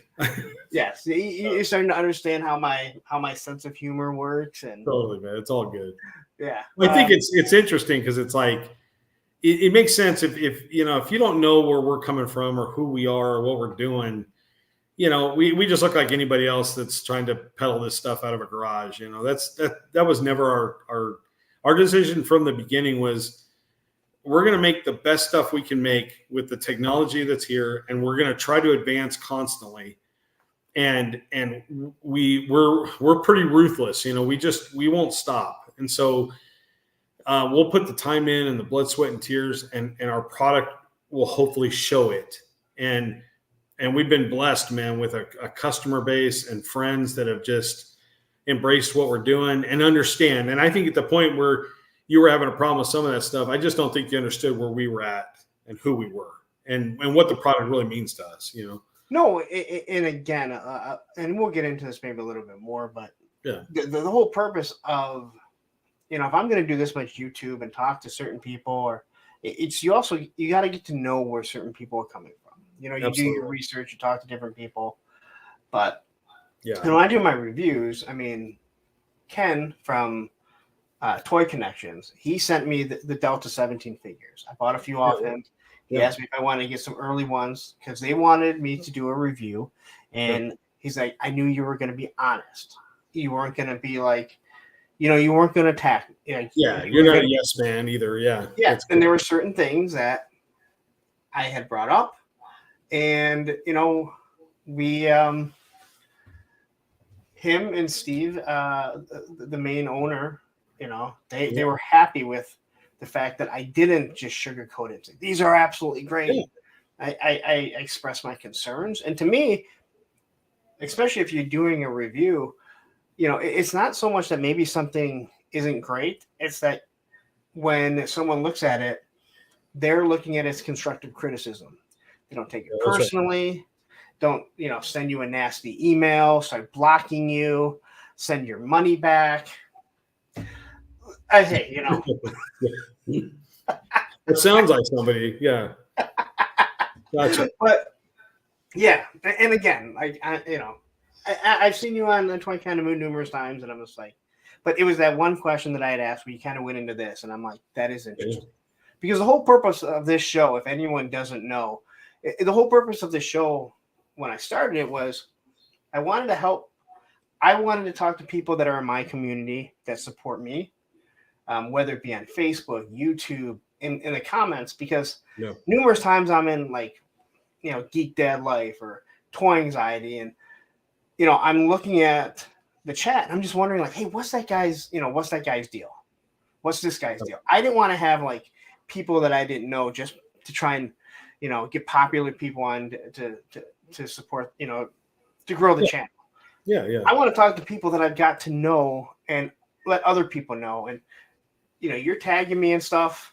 Yeah. For a while, you were tagging my old account that I no longer had, but now that I got back, and Tony was like, "Same thing happened to Gridiron, man. You're gonna get it back eventually." I'm like, and 3 months later, I get it back, and I'm like, "Dude, I just spent 3 months building up this other one." It's aggravating. I know. But all right, so all that stuff, does that lead into Gridiron? Yeah, I absolutely. It's funny how, it's weird. I think once it was kind of a weird conversation. Quaid was coming through his master's program, and he grew up around the shop. I mean, he grew up making models, paper models, like unbelievable paper models. Like I'm not talking like little kid models. Like he would make a working AR-15 out of paper, and the magazine would have the rounds in it, and they would actually chamber. I mean, crap like that. It was crazy stuff. So I always knew he had a skill in here that we needed to kind of cultivate. And he was an athlete. And then when his senior year at ASU, he ended up tearing a hamstring. Oof. And he was a decathlete. He had won in California, went to state. I mean, just a phenomenal athlete. And he tore this hamstring in his final year of college. So it was kind of at the end, but he had all this Olympic dreams and all this stuff. And so he had to kind of recalibrate and get focused and figure out, well, what's going to be important and what he really wants to do. And he was, he had made some some cosplay, like full size suits, like Iron Man suits. And he was loving that. So I could see that he was definitely, the fruit doesn't fall too far. He was kind of in the same mindset. I'm definitely an organic, I'm more on the organic sculpting. He's definitely a hard edge sculptor. So we had this perfect combination. He was doing things that I could never do for 20 years, and then he knew the technology. And then Colin comes on as he was a super tech guy. He went to University of Utah for he was going to be doing some serious computer stuff, computer science stuff. And he ended up coming and working with us, and then took over production, all the 3D printing. all that stuff. So we had this kind of little dream team thing going on, and it makes it for hard stuff. If anybody else has worked with family, it's hard to work with family because you know each other, you love each other, and it's hard to explain things because everybody has, and then we're all guys, so guys alone have a bunch of issues working together. So it's just but I've noticed that because we rely on each other and we can count on each other. It doesn't matter. Whatever happens, we'll be on top, All right, Matt O'Brien with the $10 super chat. Thank you very much. Working late tonight, but just wanted to stop by and show some love. Absolutely love Mark and his family. Some of the best people around. I need to go check out this new place. Thank you for the hospitality. Thank you, Matt. So I got to ask you. Great guy. We're going to get into it, but the fact that Matt brought this up, I know Tony and Johnny have been there. Do you allow Johnny's here all the time? He was just here. Well, that's what he said, that he just knocked on the door. Yeah, he can come by anytime. Man. Did you know that Johnny was watching my live stream on Monday and had his car turned off and drained his battery? Yeah, totally, man. And then had to have Tony. Tony's in the chat. He's like, I'll be right back. I got to go jump that fool Johnny. He was listening to your show. That's funny, man. That's funny. Those two guys. But do you allow people to come over there, or is it just like people that you would know? Yeah, I mean, it's like okay, I guess for obvious reasons, right? We're in Arizona. There's other people that are now producing stuff out of Arizona. Yeah. It's hard for us to not think that some of those people might have come through and seen what we do. Okay. And then decided to do it. And I'm usually very open about that stuff. So I was always letting anybody come in and see how we do it and help, if there's kids that are starting out, or like I have a dad that has a kid that's getting ready to try to do industrial design. And so I have certain circumstances I don't bother, but I start to realize that maybe people aren't as trusting as I am, like they're not as honest, I guess. So I try to limit it, unless it's somebody I know or I've vetted. At this point, we can have somebody because now we're two structures. We've built two buildings, one that's basically our manufacturing side, and then we have our design side. Okay. And our design offices, I could have somebody come over and hang out, and there's nothing there unless we wanted to show them something. And that's what I was wondering, like if your new place was a place where people can come there, they buy product or pick stuff up, or you can't. I know Tony and them do, but yeah, if I have that's what I say, if I vetted them somehow, but we won't have just anybody over. I mean, it has to be kind of have to go through me, and then we'd have somebody can come by and I can meet them or something. But if you wanted to come pick up an order, I can make those arrangements. Well, I'm in Michigan, so a lot cheaper for you. Get on a plane, man. Come on down. I'll show you why those weapons are so expensive. Well, Tony, listen. One day I'm going to go out there because I loved Arizona. Oh, yeah. And I also have a couple other friends out that I met through other. Yeah, dude, you're welcome to come by anytime, man. Absolutely. Yeah. Old Dirty Collector says, "I love for the Gridiron to do a Shadow Tracker original spear from Pursuit of Cobra." Totally. That Pursuit of Cobra figure was awesome. I would like to get my head wrapped around that. I need to dig into that more because I loved that line. That Pursuit of Cobra time was awesome. So yeah, man, I'm with you. I think that spear would be a cool piece. And then I started this so we could bring it back or talk about it in a second. But All Things Toy says, "I can't wait for Gridiron Studios to make superhero loadouts. Hawkeye, I'm looking at you." Yes. Is that something you're going to be doing? Let me just say, All Things Toys. It's how do I put this? It's going to get fun real soon. Like real soon. Like and if it helps you out at all, Hawkeye has always been my number one superhero of all time. So it's gonna get good really quick. So you're not going to stay just in the military? No, absolutely not. So what made it get into military? Because when did you start doing it? Well, I think Build-A-Rama was almost all military. I mean, 20 years of military models, military I mean, we made accessories for tanks, for, a lot of like historical stuff. But, I was always kind of a historian. I loved history. I loved military history, and had a pretty good knowledge of weapons. I'm no weapons expert, but I have been around them my whole life. I'm in Arizona, right? We're born with guns. So it's always been in my life. And then I, having been a modeler, and then the mechanics, what a weapon, how cool a weapon can be. And then, come on, we love toys and movies and Star Wars, all those things. When you understood that Star Wars, like the Jawa's rifle, when you really, as a kid, I was looking at that gun. Everybody else was looking at it like, oh man, this is some kind of like ion, stun gun. And I'm seeing the Mauser in there and cut off, like with that stock cut off, and you could see the magazine, yet they're putting that big flash can on the top of it. And anybody that knows Star Wars knows what I'm talking about.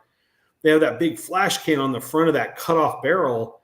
And I'm seeing nothing but, World War II Mausers. I'm seeing sand people having those pouches, those like Hungarian pouches and stuff. And there was some cool stuff, man. So quick, I just want to say, you guys are asking a lot of questions, and I am starring them.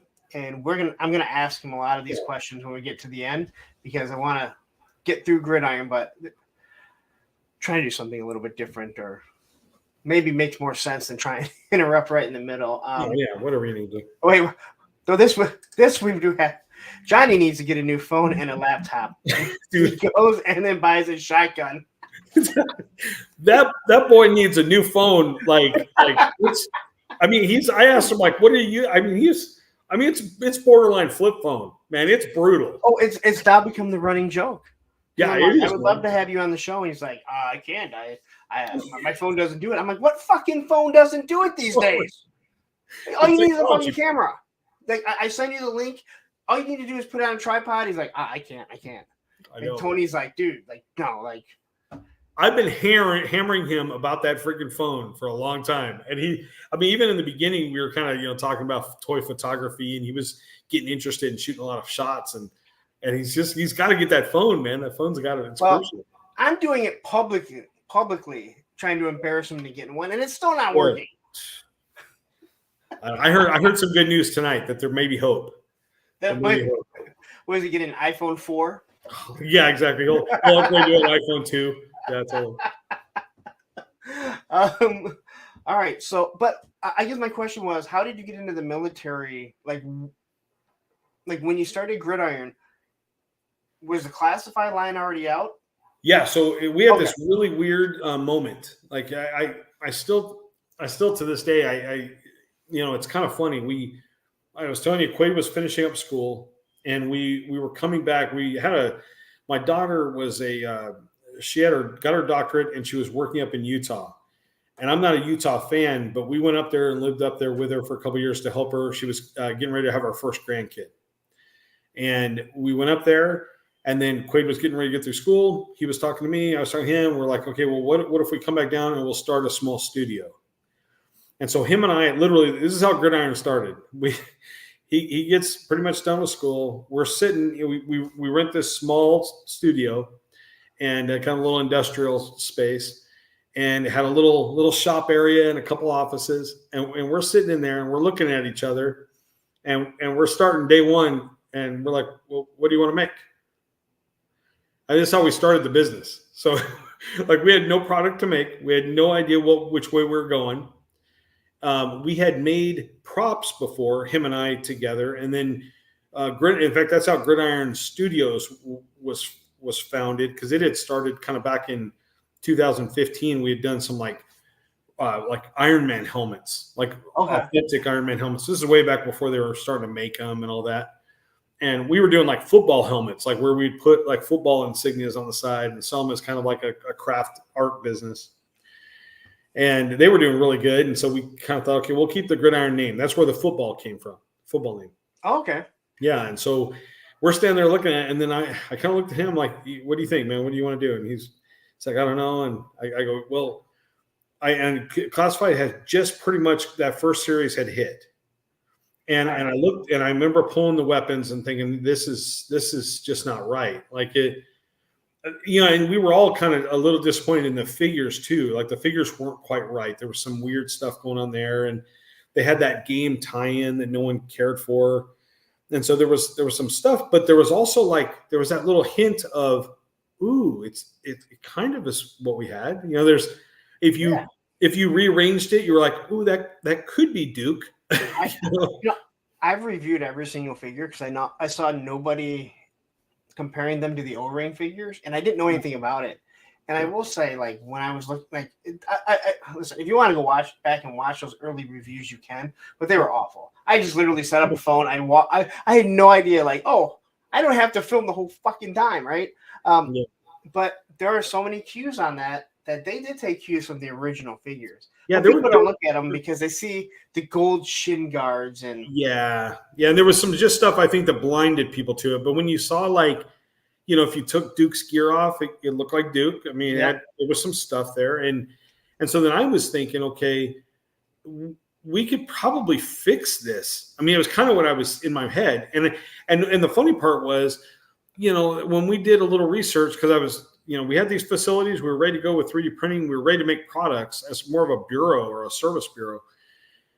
But when we were looking at this, the market was just, it was so sparse. Like there was a couple guys making stuff out of their garage, and it wasn't bad stuff. It was just either they were modeling something exact of what we had when we were kids, which wasn't a bad thing. It was specific. Yeah. And then I was looking at it and then, we could tell the texture, the detail, the quality of the parts just weren't very good. I mean, it was what 3D printing, what everybody was used to with 3D printing. And we kind of looked at each other and we're like, let's see if we can fix this. Can we fix the way people perceive 3D printing to be? And to do that, we're going to have a couple steps that need to happen. I mean, we're going to have to figure out why are things so brittle? That can be fixed if you can get the right mix of materials and compounds. I knew that just from my resin days, right? And so I was starting to look at, doing cold pour resins. We understand that's a hard thing to do in today's world. 3D printing is way, way better. And the long run, you don't have to redo molds and all that stuff. And then you don't have a deterioration factor that you do with silicone tooling. You get 100 parts out of it. We'd squeeze maybe 100 parts and then it would start to disintegrate. So on the 3D printing, it was this was a new thing. We can make a tangible part that really can only get better. If you do it right, you're either designing it better, you're setting it up better, you're finding better resins, you're finding better processes, better procedures. The whole thing looked very upward to me instead of in traditional toy making at a craft level. Everything was handmade, silicone tooled. If you weren't going to go and make 50,000 of something in a steel tool in China, you only had a couple ways to do it.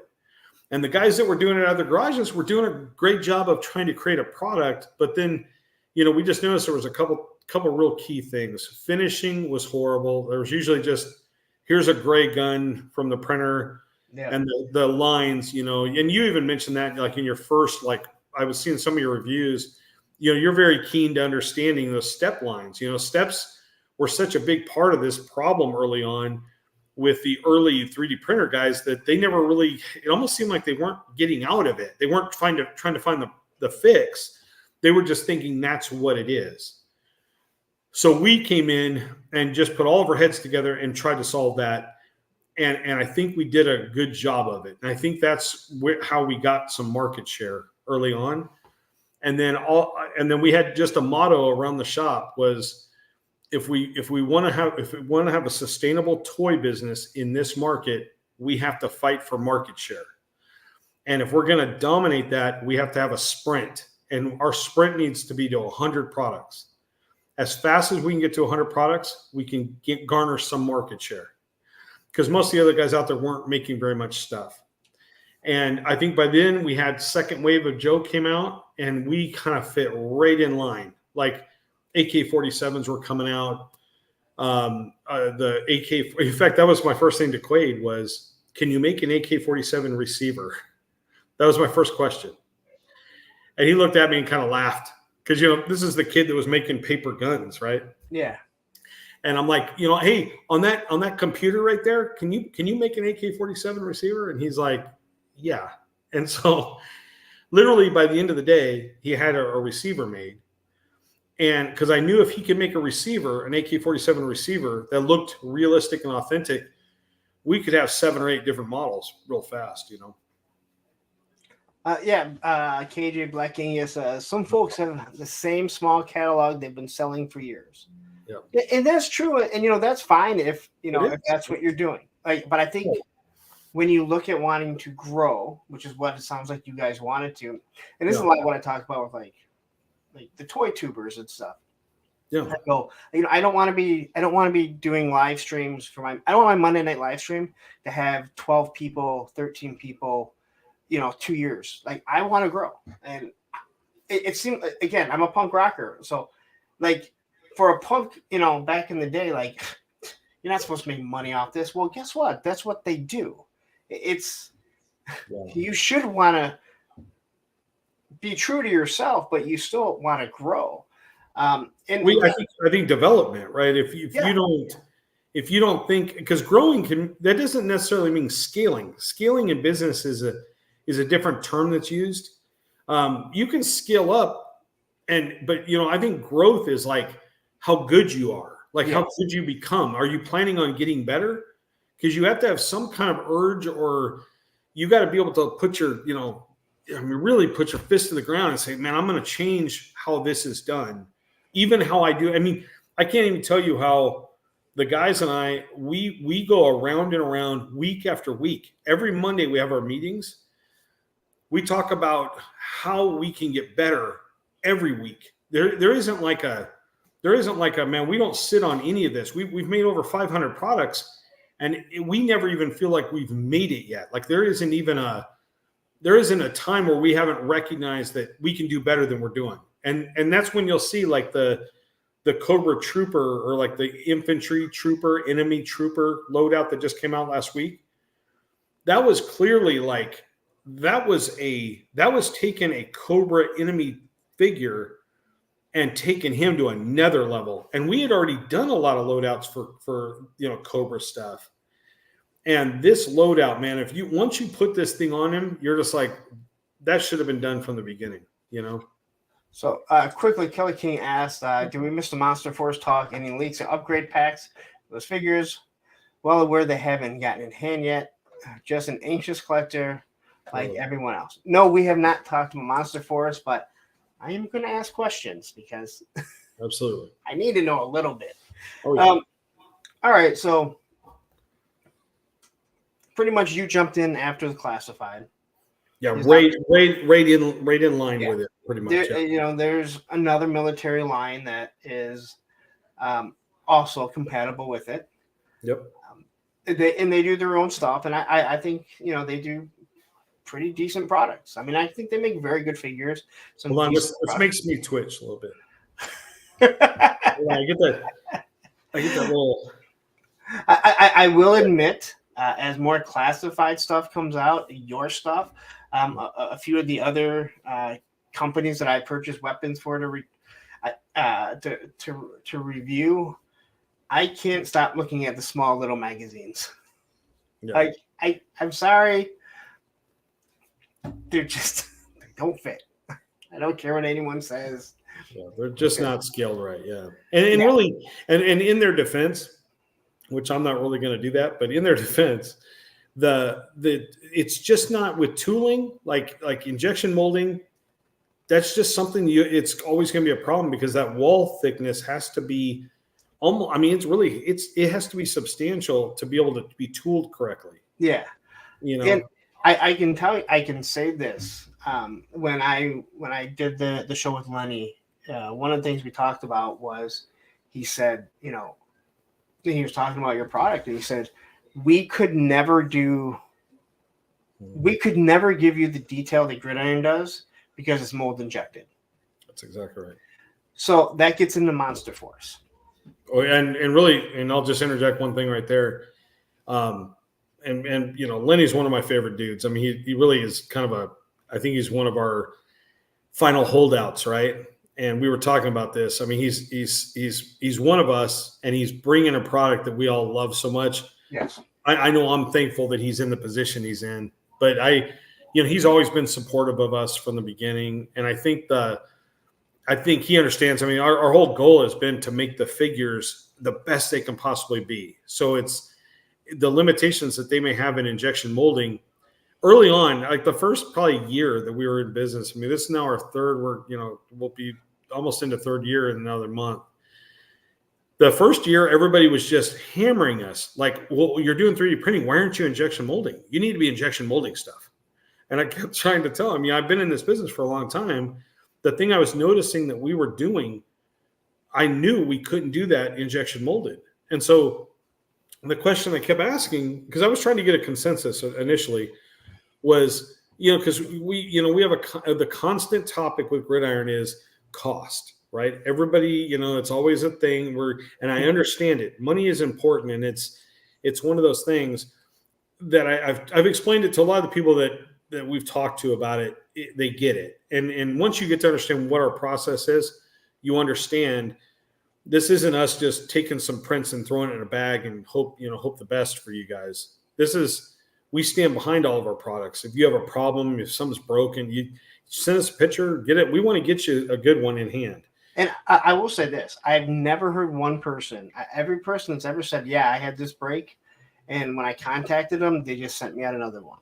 Yeah. I mean, to us, like that, all these steps are what's important to us is how do we get a consumer confidence that you don't have to worry about what's going to happen. But for us, it's even more important that we want you to enjoy the product. So it's like, we don't want to give you a brittle product. We want to give you something that has some flexibility, that has a certain, we have a gridiron, we call it kind of a gridiron scale, right? Our weapons are made to fit a figure. They're not just made scaled perfectly to the 1-to-1 item. So if you have an M4 in hand and you scaled that exact, to the millimeter, the gun won't work with an action figure. Because if you ever look at, especially Joe's in particular, the design has to be, they have paws on them, right? They're big hands, short, bicep to shoulder range. Yep. You're also, if you have any gear on, there's nothing left to stick a stock in. So when you're designing a weapon, so that's very important to us. That a lot of people don't take in consideration. We don't replicate weapons. We create weapons for G.I. Joe Classified. And that's our primary existence. I mean, you could say we're doing it for other things too, like other lines, but really those are sub to us. When we create a figure, or when we create a gun or anything, it's made for classified figures. So yeah, and see, like, so stuff like this here. So there's a couple things before we get into Monster Force, and so there's like before I show you this like sneak peek. Yeah. Do I show you now, or do I wait? You can show it now. How about just one? I'll just show a little piece of it. Let's see if anybody gets it. Is that enough? I mean, I got it right away when you showed me earlier. Everybody should understand what that is. The big one will be this next one. I'll wait a little bit and I'll give you another one. All right. So one of the reasons after I heard what you did was I really wanted you, because I think people don't know that. They think you did these 3D weapons and that's it. But when you talked about all the stuff you did on a toy kind of mood, and I was super interested because I'm like, that's exactly what I want, because you've had your experience with mold injection. And in no way did you ever say that it's wrong, that it's not right. No. But you took something that you wanted to do, and I don't think a lot of people realize this. A lot of people realize this, and it's like, we weighed out where we want to go, and we can do this with 3D printed products. They're going to be more expensive. That's right. And then when Tony got into like, man, it didn't even dawn on me, and I don't know why, but he's like, everything is hand painted there. And you don't really think about that. It's like, oh. And he kept calling rattle can. I'm like, what the fuck is rattle can? He's like, spray paint. I'm like, whoa, like what? He's like, yeah. He's like, I don't do that stuff. Yeah. And that goes back, Build-A-Rama, we found like, because rattle can to us was a process, with the right paint booth and the right system, you can cover a lot of parts fairly quick if you're good at it. Yeah. And we have a lot of experience at it. So it was, getting good finishes on the weapons. That was a big priority. But man, the injection molding part was, I had this background. There was one little stage in there during all that history we were covering where I worked as a prototyper early on for a company that was like an engineering company. And we had we had done prototypes for like Boeing, for Apache helicopters, that kind of thing. And so I had to learn like tolerances and specifics. That was that time when I was working up at, going up to East Lansing, Michigan, because I was learning molding from the Detroit car guys. When they had no jobs, they were training, like, especially at one point I had learned silicone tooling from like probably the best molder this side of the Mississippi. I mean, this guy was really good. And East Lansing, Michigan was teaching like big molding of big parts. They would mold like a dashboard, right? Yeah. And I was just learning all those different things. And so when I got to 3D printing, it was just transferring knowledge, but then taking the technology of these younger guys that had some really, really good talent with it. And we were just finding this middle ground. And man, what I was able to recognize early on was that the detail that we can put into a weapon can't be injection molded. So why am I fighting? Why would we fight? Everybody thinks that the steps to a business, especially in the toy businesses, you're doing the things into your garage, and then you get a little business, and then you're getting some 3D printers, and then you're trying to make some parts in the hope that someday you start injection molding stuff. And to us, that's backwards. We want to be one of the first legitimate US-based 3D printing farms. We want to be, we've talked to a lot of other industries too. We have like dental industries that are interested in our model, how we produce, because we produce at such a high rate with such precision, and that's what they're looking for, right? In dental, like think dentures and implants and all that stuff. So our goal is to find a way to be a dominant force in 3D printing and the technology here in the United States. I shouldn't have my goal be, how do I produce the part in another country? Like that's where I think one of our biggest problems. Yeah. And that means something to us. Now, that doesn't mean something to everyone, and I don't want to force that down their throat, but I want them to recognize when you're buying a part that's more expensive, that doesn't mean we're making a bunch more money. That just means we're able to produce it here. And that when we produce it here, it means, you're getting a part that's coming from us in the US, and we're bringing everything that belongs with, you know what I mean? No, and that's very interesting how you say that, because one of the things when I would always say, like, listen, I think this stuff is, it's expensive, maybe it's overpriced. I don't know, but what I don't know is what their production cost is. That's right. And because I don't think there's anyone else doing something like you're doing.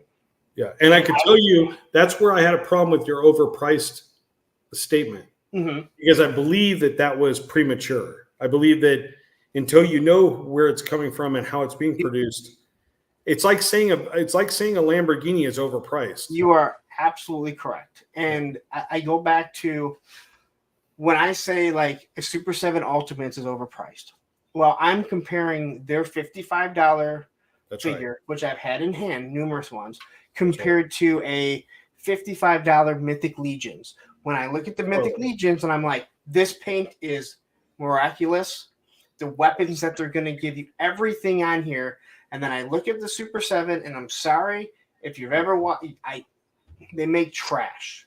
Yep. And I also get even more mad because I believe the owner doesn't really care, because he basically says, oh, well, what are you going to do? Well, you don't give someone a poor product the way that you are. And And I get that because you're able to. That's really a comparison of 1-to-1. two, and they're manufactured in the similar format. Yeah, And I some of totally them are in the same factory. exactly. I know, especially with the Mythic Legions. I'm familiar with their whole thing. So Yeah, and they it's make crazy what they're wonderful. doing. Yeah, they make wonderful products. And I've heard people go, "Well, for that articulation, for that price, you should get better articulation." I'm like, it's not what you're paying for. So You're paying for the paint, the sculpt. It is wonderful. it is. I'm a huge fan. Again, there's a lot of things like when I said that, I was never trying to be. I know. My goal is not to ever destroy anyone. I mean, there's a lot of YouTubers that do that, and that's cool. You get a quick, cheap plug. There's a guy right now going around saying a bunch of guys are racist because they called them out on something, and it's like, all right, well, good luck on that one because you're just throwing out stupid stuff, and you just want this, this manufactured beef. I don't really want that, but I call it how it is, and a lot of things have changed because you start looking at stuff, and you're absolutely correct. Yeah. Well, I felt like you gave us, once I think you gave us a chance, and we're bringing them in as you being a fan of it. Yeah. Then I could feel I knew you were turning a corner and you were seeing what the product was. But it's the same as like a Dodge Viper. Why was the Dodge Viper $120,000?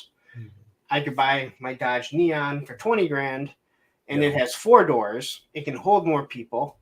Totally. There's a reason for it, and you're absolutely correct. And price is a weird thing because price is subjective. I mean, it's really like I keep thinking, and we have this statement, and a lot of people know this has always been kind of a call phrase for us, but for us with pricing, we're trying to just make the best product possible. So when I say, at least with Gridiron, you can get at least guaranteed we're doing our best to make the best possible product with the manufacturing we're doing to get you the best detail possible that you're looking for. Now, that doesn't mean you want to pay for it, but that means that's what you're going to get. So we're trying to do it in a way that we're not compromising. This was the decision we made early on too, by the way. This was probably in the first month, because we could have made this decision to go, okay, let's just go cheap.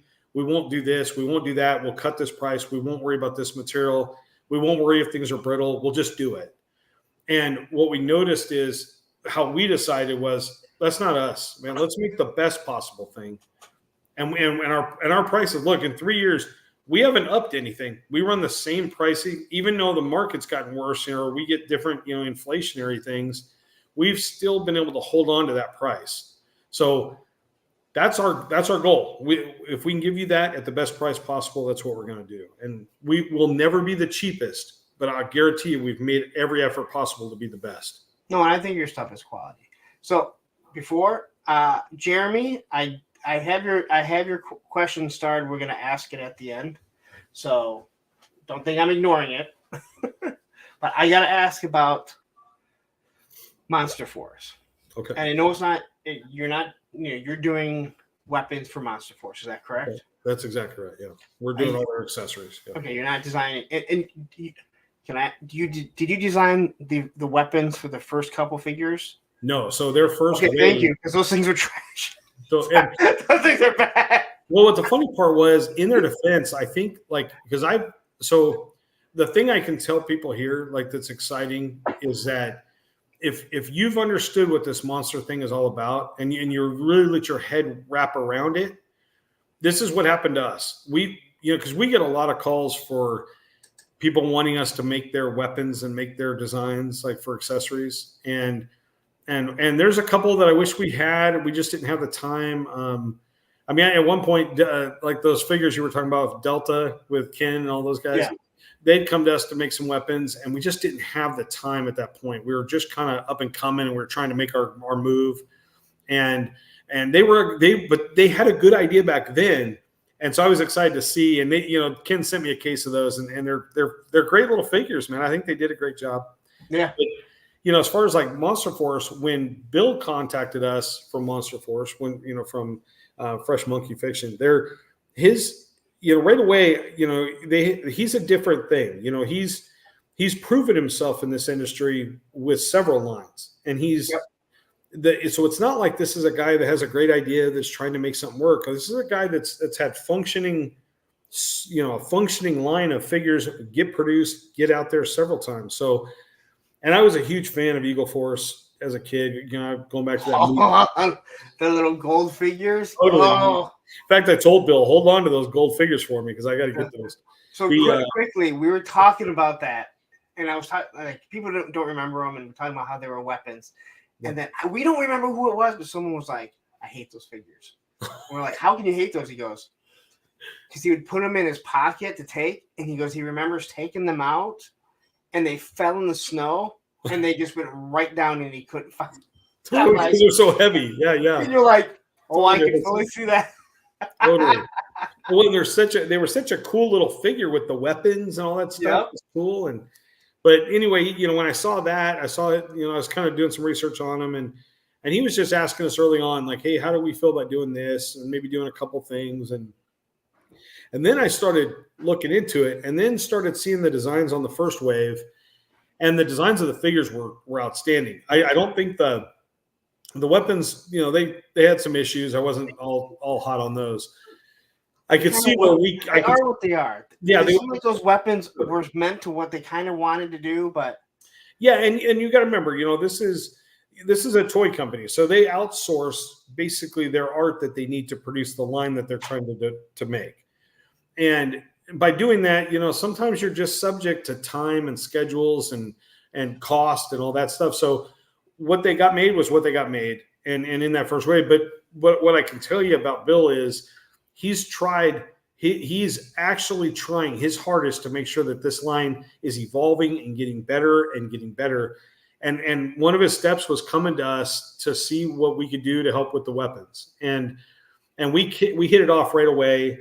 We started making some stuff, and then just felt like there was this really nice gelled thing, What happened here? Let's see. Oh, damn. I almost forgot Thursday with the hostage was today. These are the types of people that are supposed to be fans of mine. These are the types of mean things they say to me. Nice. But yeah, it was just one of those things where I think Bill was doing something, man, that was different. And when I saw the design of the figures, I was like, man, these are cool. There's a cool thought behind having. Well, it felt very like overlapping Joe. It felt like overlapping the Classified.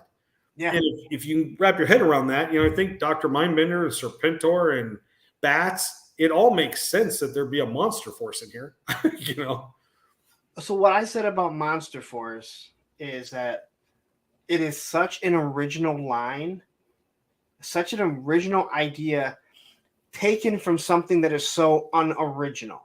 Like Frankenstein's been around forever. Vampires have been around.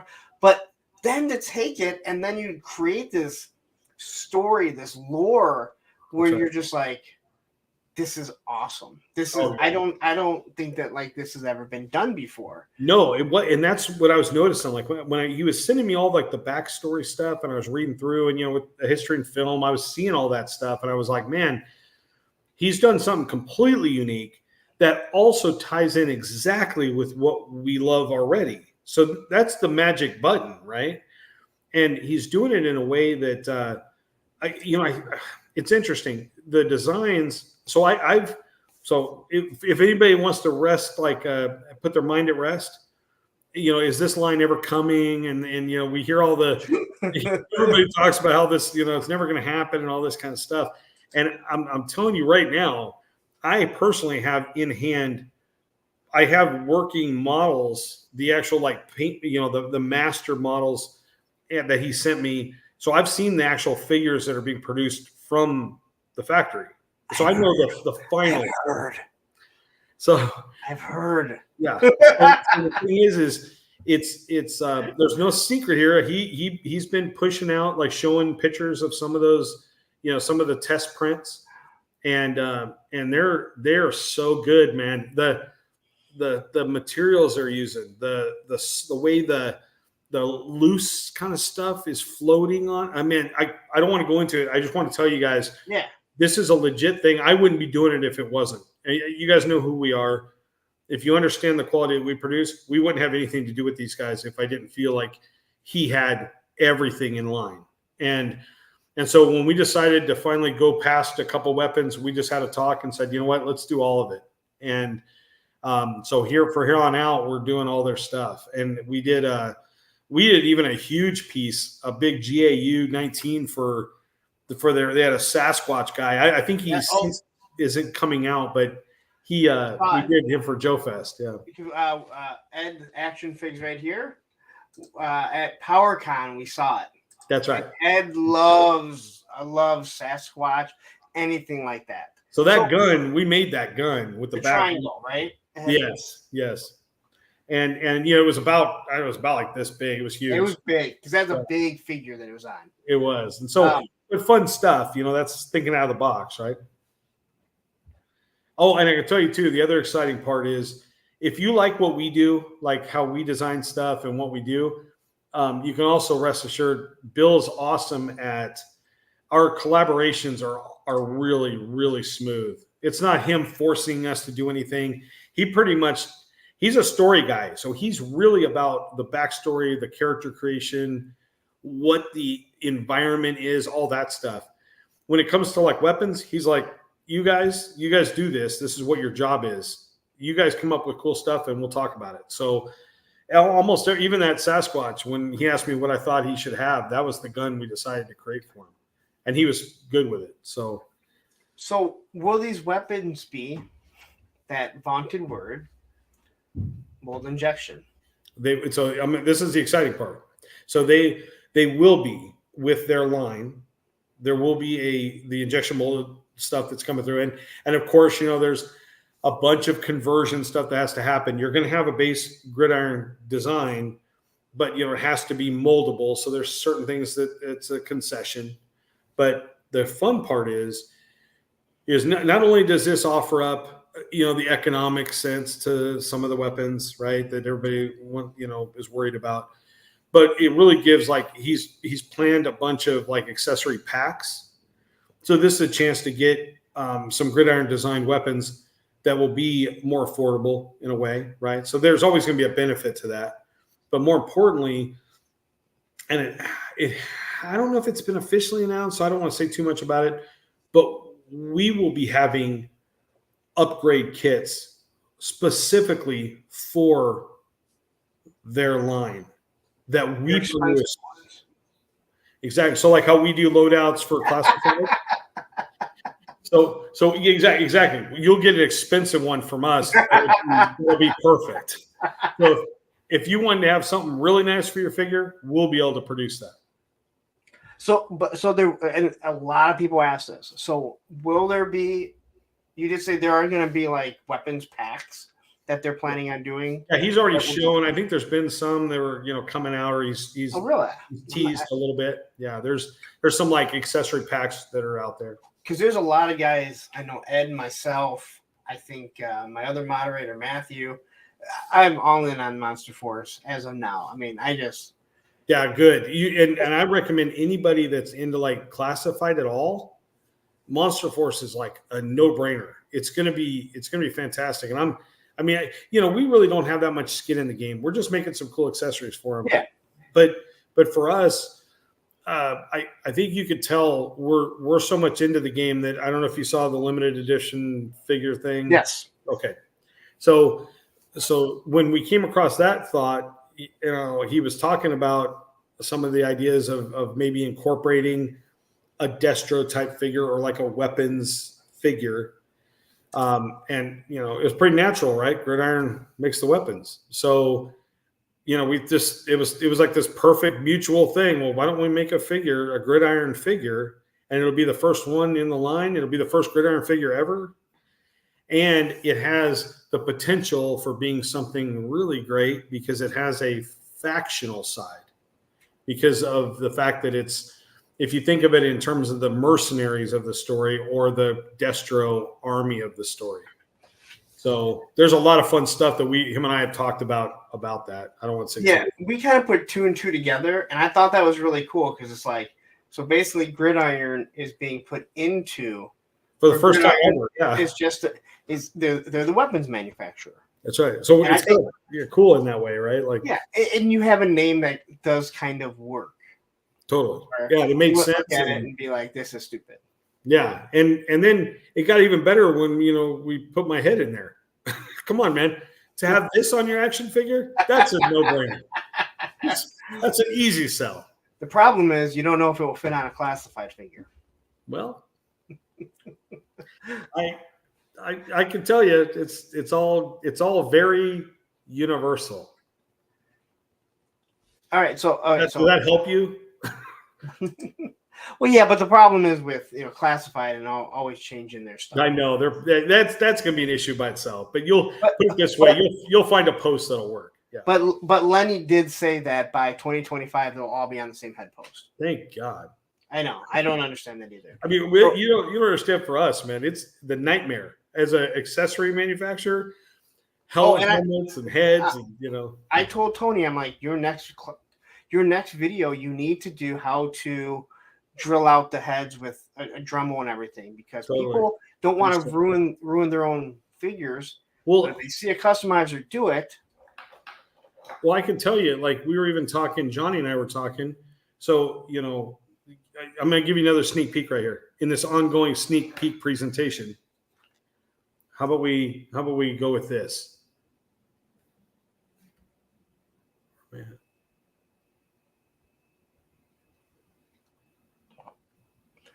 Does that look familiar? Yes, it does. And then look at this.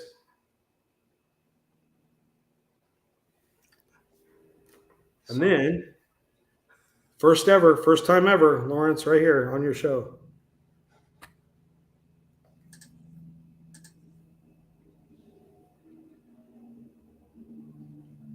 So how much different is that than the actual? This is a one-piece goggle nod. Oh, wow. So now, if we all know who we're talking about, this goes with a famous airborne ranger, assault guy, or condor. Yeah. So we looked at this. So just so everybody knows, this is coming out tomorrow. We're releasing this tomorrow. This is our helicopter assault loadout. And the cool part, the big thought we were having was goggles. That was a huge part of his helmet, right? Yes. It's what we remembered as a kid. It was what made it different from the other figures that were out. And so this was important to us. So we made basically a goggle that snaps into the nod hole. And so you could pull that out to reveal the nods. We've gone in and put a lot more extra detail in the cover, because remember that was another thing to that helmet that we really loved. Yep. Was that it had that cover. And this set will be coming with 3 nods. We'll have that goggle nod, and then I don't think I have the other one, but there'll be a shaded goggle nod also. And then this is the other part. A brand new, because let me just tell you, that figure, Airborne's one of my favorites of all time. Whoa. What? They don't know it's airborne yet. Oh, they don't? Come on, helicopter assault.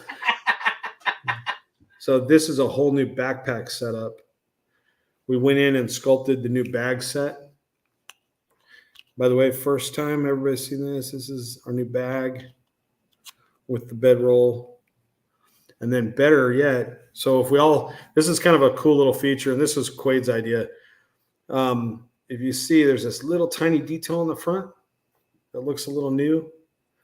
This tiny little thing is get them out of there. This is a first ever in the 1/12 scale. Hold on, wait a minute. I gotta make you full size. So this is a copper handled. See if you can get a little focus in there. This, to the people that have seen this. Oh my God. That is a working pocket knife.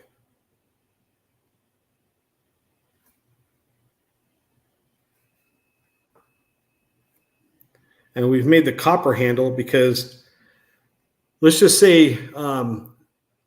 Talltree, he's an Arizona guy, and we are the Copper State.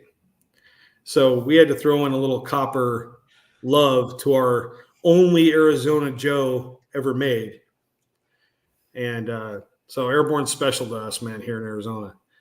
But this bag is going to have the rope, because you got to have a rope, man, when you're descending from the skids. And this has our reel. So you have the play feature of the skid. And then you could take that carabiner, throw it on there. So that's going to be the new Airborne or assault, helicopter assault pack. And it's also coming with, oh, it's right here. Hold on. Tony's calling you out that mainframe as well. You should not. Maybe you should just have Johnny do all his stuff if he's going to call you out. And We're doing the full bayonet. Ooh. You got to have a bayonet, and that fits right there into his backpack. And of course, we did a brand new AR model, really based more on that AR or CAR 15, with the new stock that gives you that extended look. So, 80s Toy Boy wants to know if it comes with the helicopter. no. And quickly, I need to introduce you to Graph. Where was it at? Yes. But he wants to know if the for the nods, the helmet, but does it have a unicorn attachment? We'll see what we can do. Welcome to meeting Graph. Dude, we need to do that. That would be great. That is awesome. Like, that is, thank you so much for showing that off. No problem.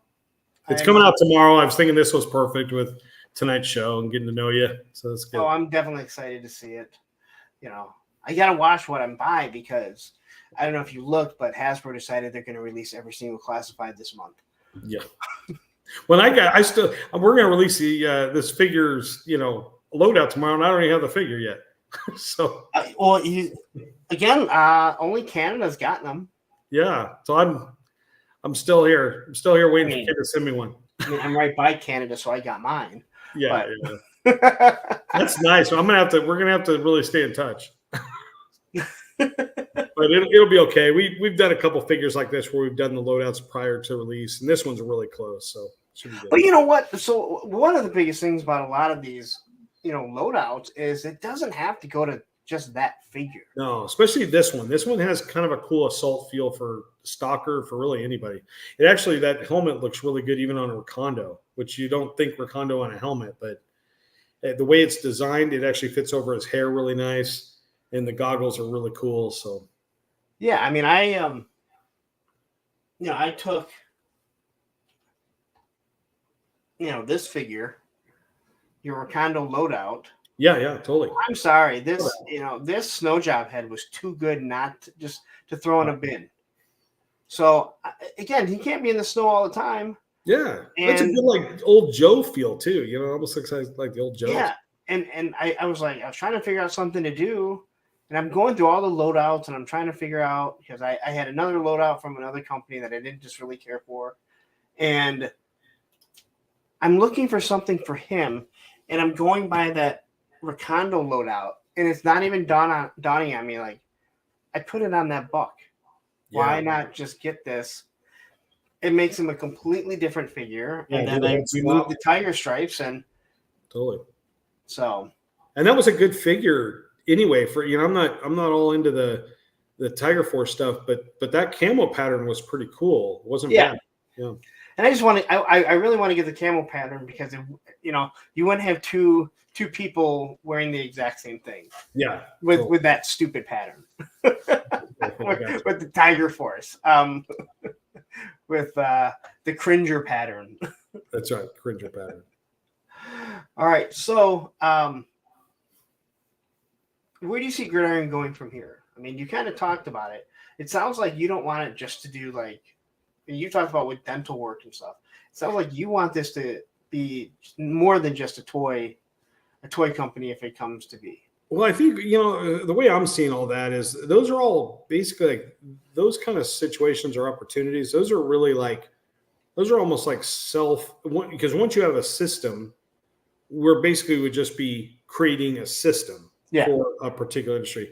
It's different with arts, right? With arts, you have to kind of have hands-on, and especially when you have passion for this. I mean, I have a diehard passion for toys, and I think I'll have that forever. So it's more or less keeping the guys, they're younger, and so they have a different take on what all this is. They admire the coolness of it. They like all that stuff, but they also, you got to think, if we're kind of all in that 50s range, they're in that late 20s to 30s range. So, for them, you got to think, man, most of us will be kind of out the door in the next 25, 30 years. Right.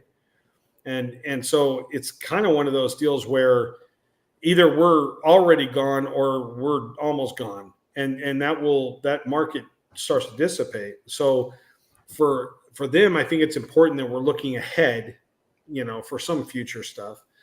They don't want the whole thing to die with dad,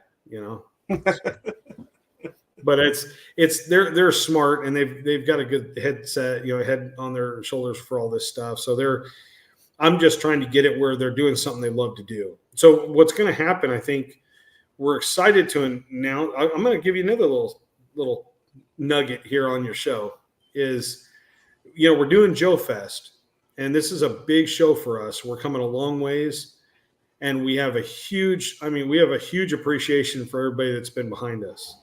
So to be at that show and to talk with those people, face to face, man. I mean, we were hoping, other companies were going to be there that decided to cancel, and we wanted to see them face to face too. So we can't meet everybody. So we decided that we would, we wanted to do the show, and we wanted to really do it well. And the showrunner is a great guy, and he's really open to us, setting us up with a great space. And talking about Ed?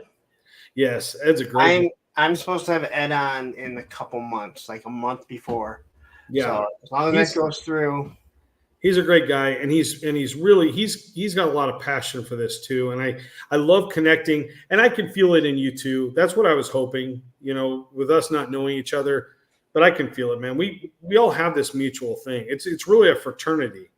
So to bring negativity in there and all that stuff, it's just not worth it, man. We're in it for the fun,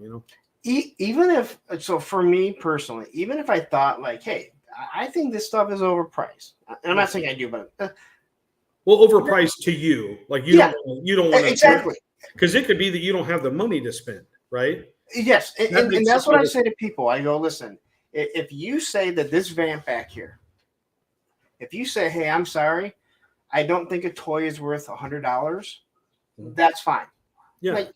But to say that it's not worth it because back in 1980 it would have cost $10, then I just want to throat punch you. Yeah.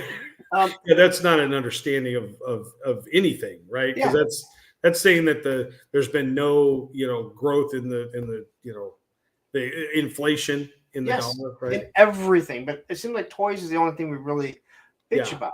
Yeah, we expected to be the same price as that long ago. Yeah, and I say, listen, I go, if you can't afford $25 for an action figure, there's no shame in that. Like, it's not at all. Yeah, no, if you're like, hey, listen, I have other bills, I have family, I have my kid. Like, there's no shame in that. Or even if you say, hey, you know what? Listen, for me personally, I just can't get myself to spend $25 on a figure. That's right. That's cool. There's no shame in that. There's nothing wrong with that. With that said, I just don't want to hear someone say, well, it's not worth it. I tell everyone, because I've had people ask me, especially when I was buying like the old O-rings, guys at work would be like, how much is that worth? I'm like, what someone will pay for it. That's all that matters. Yeah, I think that's an important understanding, is that I don't think most people like, okay, so like if because we've all been there, man. I don't care who you are, if you've been around on this earth for longer than, let's say, 35, 40 years, you've been there. You've seen the lows and the highs. And so if we've all been there, and we, most of us had kids, have families, something has come along and you can't afford certain things. It's just one thing to say, it's something that you can't afford, but to say something's not worth it, that's all subject to you because of where you're at. So I think to me, it's like we've always just tried to make that, an understanding to what our real strategy is just make the best. The money, what it's going to cost to make isn't going to matter, because it's either there's going to be people that will buy it or there won't.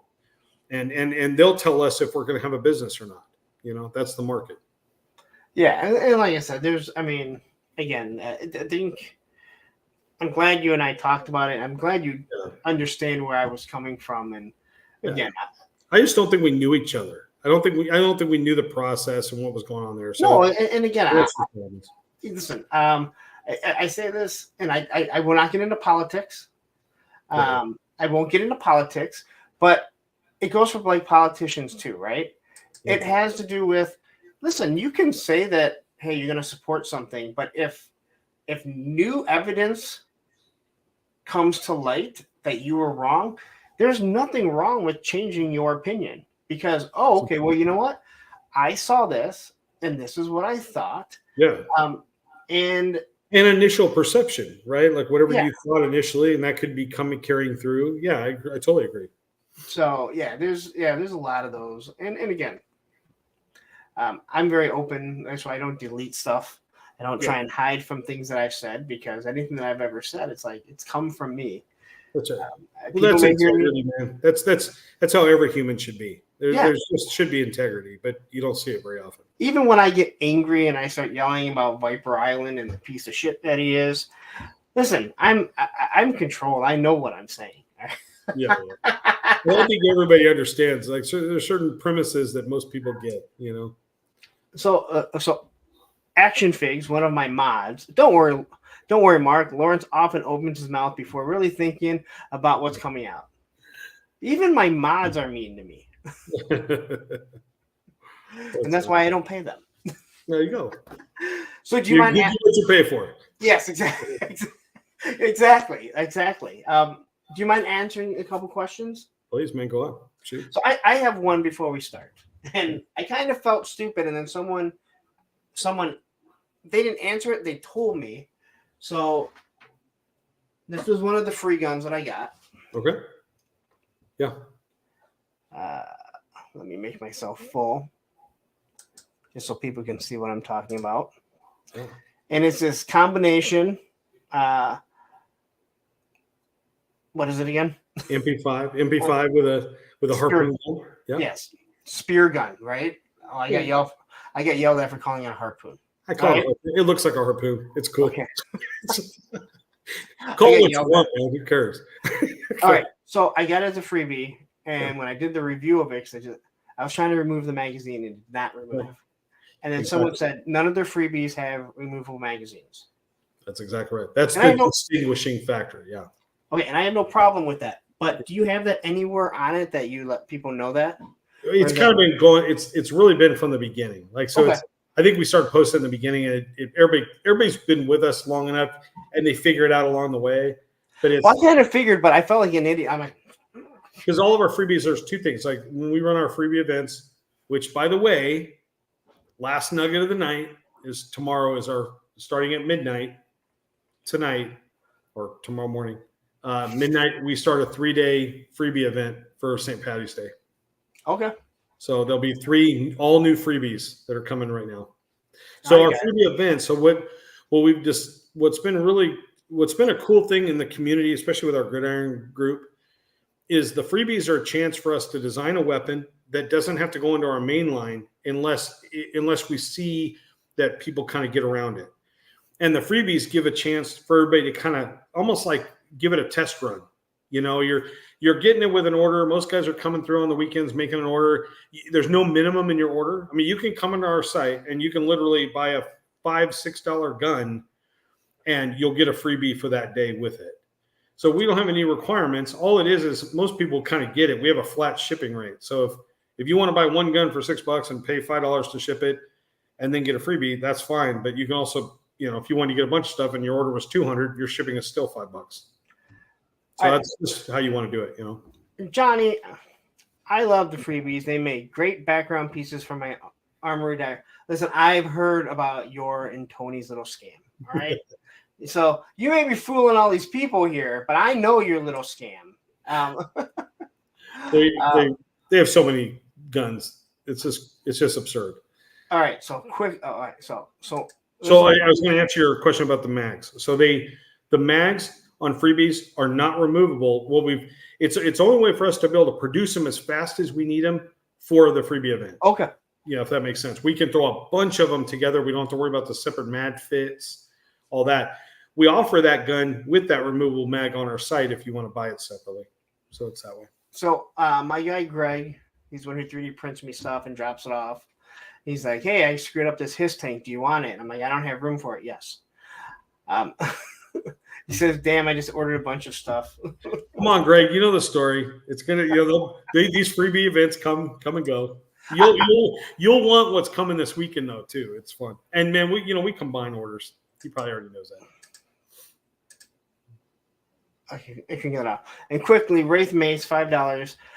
Wraith, you didn't have to send this. I did highlight this, star this to ask him. So $5 super chat. Thank you very much. I need some Warhammer 40K mods for the 1/18 scale Joy Toy line, sir. We already make them. What?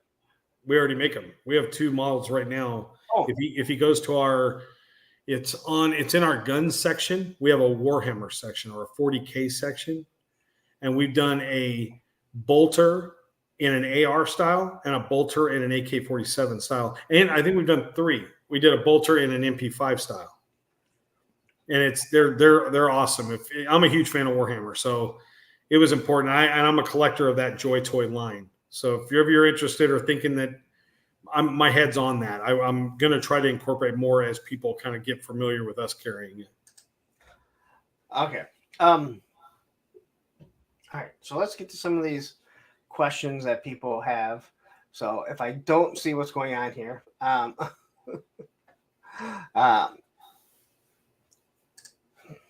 so some of this may go back to a little bit further, but I do want to ask some of the stuff.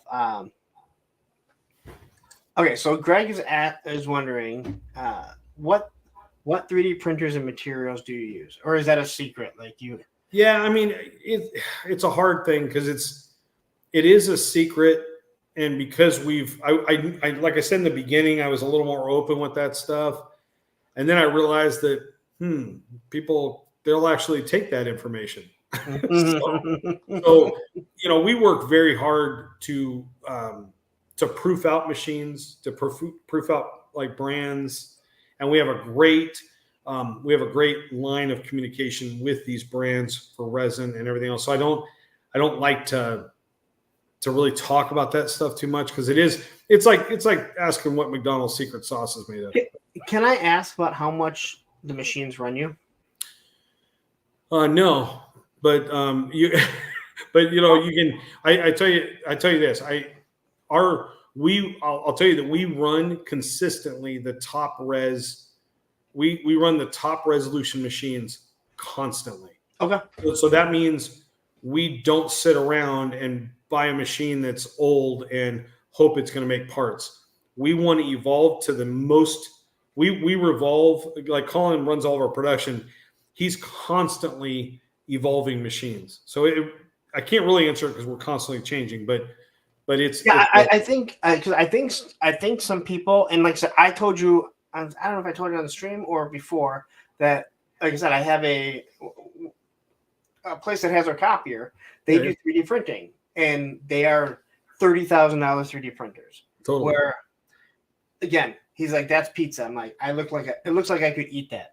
Like that's how good it looks. So I assumed you're using something very similar. Yeah, and our machines that we have right now, they're the top res that you can get, and the you'll notice even with our most recent. If you always thought our guns were good, the stuff now is just getting better and better. And remember, everything's evolving, so all the older stuff just keeps getting better and better. So it's part of the deal. All right. Darth Berkey asked, punk discount code for Gridiron. I did not ask that. You know, we normally would try to do something, and I'll probably get one next time. We just have this thing coming tomorrow morning. Yeah. So I was kind of the discount you're getting is that you're getting to know that it starts at midnight. Yeah.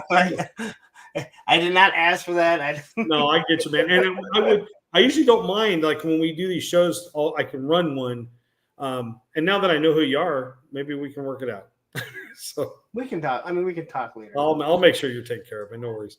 Crusty Old Crow says a great guy called Digital Diarrhea, who was one of my first guests on this, gifted me a Saboteur kit recently. It's my first ever exposure to Gridiron. I'm floored with how many features are worked in. That was one of the first ones that I did too. And thank you, man. Because Greg lent it to me to do. Yeah. And that was a great loadout. That was a lot of fun to work on. Yes. I think that's really what makes Gridiron different. I think when we go to do our designs, not only do we want to modernize something a little, but we also have such a deep-rooted retro vibe to our stuff because that's important to me as a collector. So yeah. I come from that retro route, and then the boys come in with some really cool modern ideas, and then we find this little meshed thing, like throwing the welding torches on there. You know, it's just that cool little touch that makes him different, and you know, and then you start going, oh yeah, that makes sense. You know, if you see me looking over here, I'm not trying to ignore anyone. I have the starred comments up over here, but I'm watching the comments on my tablet over here. I'm not trying to ignore anyone. So I wanted to say this to Matthew. This was when we were talking about episode 1. I waited in line for 4 hours to get in to see the Phantom Menace, camped out with friends. Yep. We saw the Phantom Menace. Hours. What? I was in line 16 hours. We saw it 3 times in one day, yep. Which we thought was going to be an awesome idea. Yep. If you ever think about going to see a movie 3 times in one day, just say no. And that movie has Jar Jar in it. Yes. So you're like, you didn't know that was really happening. So yeah, I remember that day too. We saw it the first time, and we literally got right back in line, right? Totally. And we're sitting in there, and we're like, I can't believe they killed Obi-Wan, and like people, you know, here are people that haven't seen it, like you can see their faces. Well, they can't kill Obi-Wan because it's not there yet. Yeah. And we went at like 6 in the morning. Like, we got there like 6 in the morning. So then we see the second one, and we're like, that's a lot. Dude, and then we had tickets at like 7. We're like, we're gonna come back. And by the time that third showing was over, we're like, this sounded like such a good idea. Yeah, it was bad. We did the whole like midnight movie where we stayed the whole day before and camped out, and then watched it, and then that next day saw it a couple times. Yeah, you know, after the first time we went to go see it at midnight, it was one of those movies where you got to watch it, and you were kind of like, I don't know if I'm excited. Like, what am I seeing? This is awesome. And then by the end of the movie, everybody's like, yeah, that was, yeah. And it's funny. Funny now, after all the dark times of episode 1 in our minds, I have this weird, like, nostalgic kind of rethink coming up right now, you know? I really like it. I know people hate it. I think pod racing was awesome. Yeah, I think there was some cool stuff. And I think as I'm getting older, I appreciate that it was still Lucas kind of tied to it. If they would have taken the Gungans out and made a better species, I don't think people would hate it as much. Yeah. And I don't think people hate it anymore after seeing this. Yeah, totally. 80s Toy Boy says, so what happened to that sand rail buggy teaser that Gridiron teased? Well, let me put it this way. It exists. And how do you say it nicely? Some things you create just to get under certain people's skin. And it seemed pretty effective at the time. And then the fun part is we suspected the vamp was coming out any minute. So there's some exciting things that were going into the design of the buggy that you're going to be able to get for your vamp. Ooh. Let me just start. I'll leave it with that. There's some really cool concepts that are going to be, in fact, for the hiss as well. We have a whole process for like weapon add-ons and stuff that we're going through. That's where we come from. That route of stowage, modifications, all that stuff. Which they did kind of do with both the Hiss and the Vamp. Yeah. They tried adding to Totally. it while also allowing you to remove it if you're going to be one of those crybabies that go, I just want the original. I want it to look the same. Like, then just go buy the O-ring one. Like, yeah, totally. But the Vamp is going to have some fun stuff.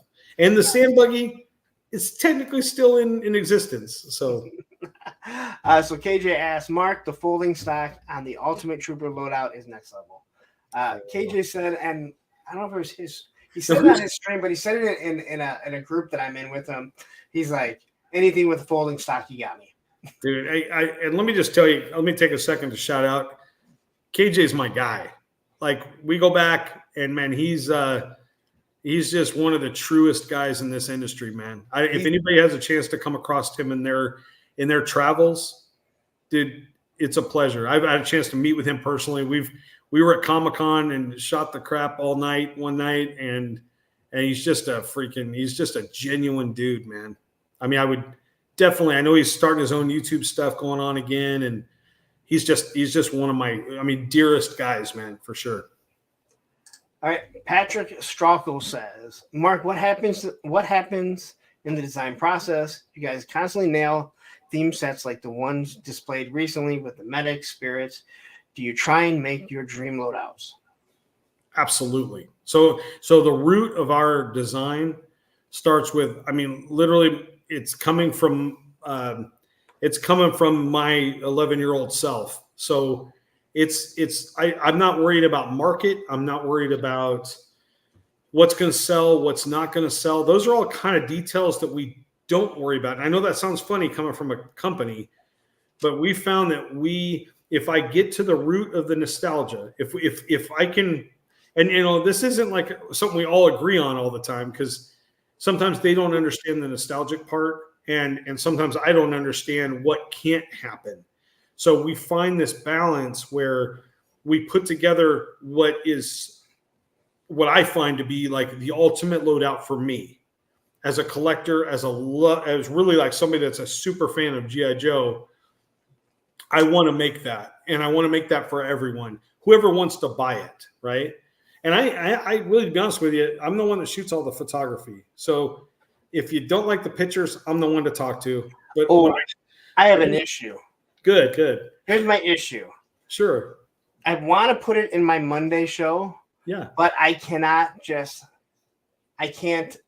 right click and save without it being this tiny. It means I have to screenshot it on my phone, then I have to send it over, and it's a pain in my ass. Well, it also keeps all my stuff ours. But I want to promote. Unless you want to use it. If you ever want to use stuff, just call me, man. We can work it out. I'm just like, anyway. It allows not everybody to just pull my pictures. Yeah. No, it's on it. But so those photos, you can tell, man, I take a lot of love in what those are and what it means to me. And so, yeah, man, our designs come from that root for sure. And I just want to say the chat is going crazy, and I'm going through the start. So there's like 38 ones I haven't even got to see. So roll them off, man. I'm here. Don't worry about it. Matt O'Brien says, I keep telling Mark they should do some dial sets. I can 100% see a Cobra bunker with weapons rack, map on the wall, table with war plans, sandbags, barrels, and all of that. Totally. And he knows, there's a route to us, especially with Build-A-Rama and all those parts. So there'll be the time come where we'll start to, and you've seen it, we have like that accessory pack with the shovel and the picks and the racks and the gun racks. And, we even did the arsenal walls and the MDS systems. So we get in there. We only have so much time, and we're trying to get them all done, but dioramas will probably we'll keep making stuff for sure. We'll keep intertwining that. Heavy Metal Toolbox says, have you guys ever looked into full-size vehicles? Which I think you just kind of. Yeah, we did. It's fun. It's fun to look at. We did, the snowmobile, right, with our drone, our kind of elaborate drone setup. But to be honest with you, that's not really the game for us, right? It makes it super expensive. Resin is very expensive. UV cured resin is very expensive.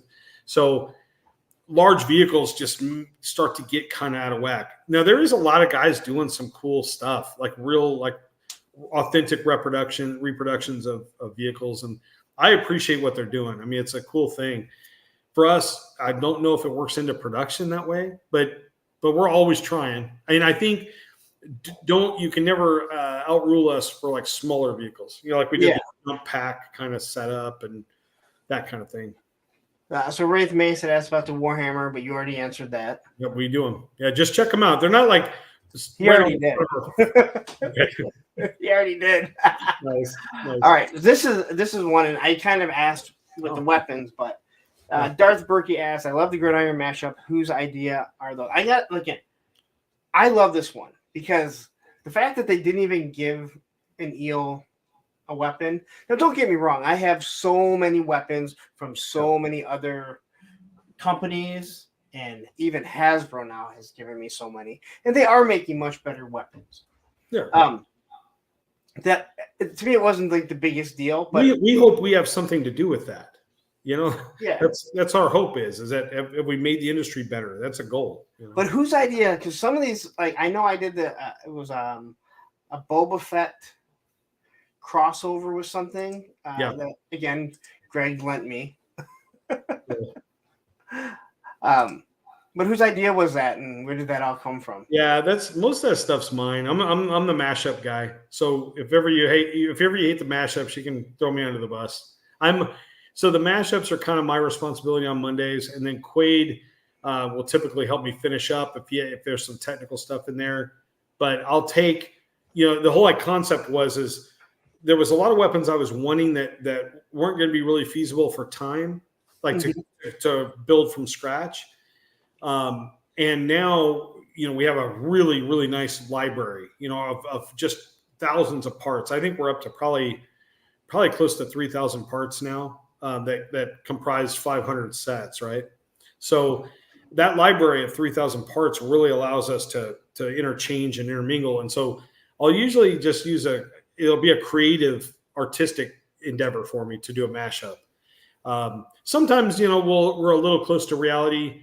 Other times, it'll be like the decapitator, right? That huge gun with the freaking claws on the front and just very cool, bounty hunter-esque gun for me, No, I can tell you this, if everybody hasn't figured this out by now, Mashup Mondays are kind of my chance to bring sci-fi, Star Wars, that stuff into the mix. I think it's really cool. I like it's neat to see some of the stuff, and yeah.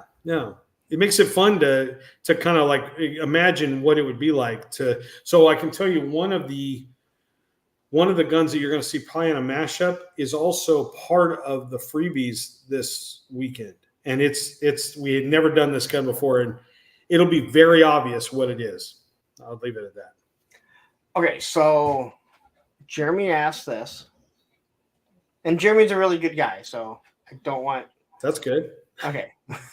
He says, can I ask how does, I thought it was Thanatos, but Thanatos Unlimited on Etsy gets their prices so low for his gridiron when both are 3D printed in the U.S. No disrespect, just curious. Yeah, no disrespect at all. I mean, to me, how do I put it? He's doing some really cool stuff there. He's more of, from my understanding, is that, he's more of taking a bunch of designer stuff and printing it. I don't know how much he's designing himself. It seems like he's kind of bringing in guys' stuff and doing it. But if you look, I mean, it's pretty obvious if you just look at the parts. There's clear step lines. They're a different type of product. I mean, there's a, they're typically are unpainted or unfinished. So you're getting a great weapon. And that's good for a lot of people. If you want to go and try to figure out how to finish them yourself and coat them and UV protect them and make sure that they're good, sustainable products and won't break and all that, that's, there's a great option for an economic. I view his stuff as like an economic option.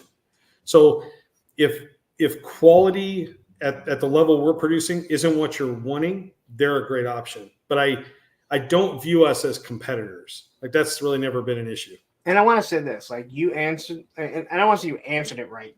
you answered it very respectfully, not Oh trying yeah, to I have not trying to nothing destroy against them. someone, because it doesn't make a lot of sense. No, and I have nothing against what they're doing, because they're producing. I mean, there's cool stuff.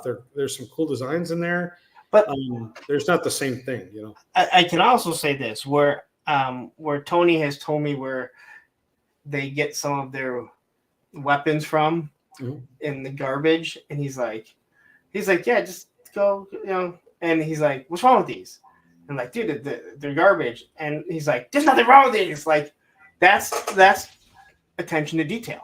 Yeah, we throw away. I can tell you, the amount of at the year end, the amount of pounds of resin that we go through just to make sure that the weapons that are sent out are particular. Our QC is very high. And I want to say, and I say this all the time, and I've said this to my buddy Greg, who does really nice stuff. When he prints his stuff and he sells it to people, sometimes he undercharges people. There was a buddy of ours that Greg went to take the stuff, and when Greg went to sell it to him, Greg told him a different price, which was lower, and the guy was like, no, dude, we agreed on this. He's like, no, he's like, dude, you made me all this stuff. Don't, you know. But the things I say is like, what you don't understand about 3D printing, even if you're just doing it yourself, how many times something fails?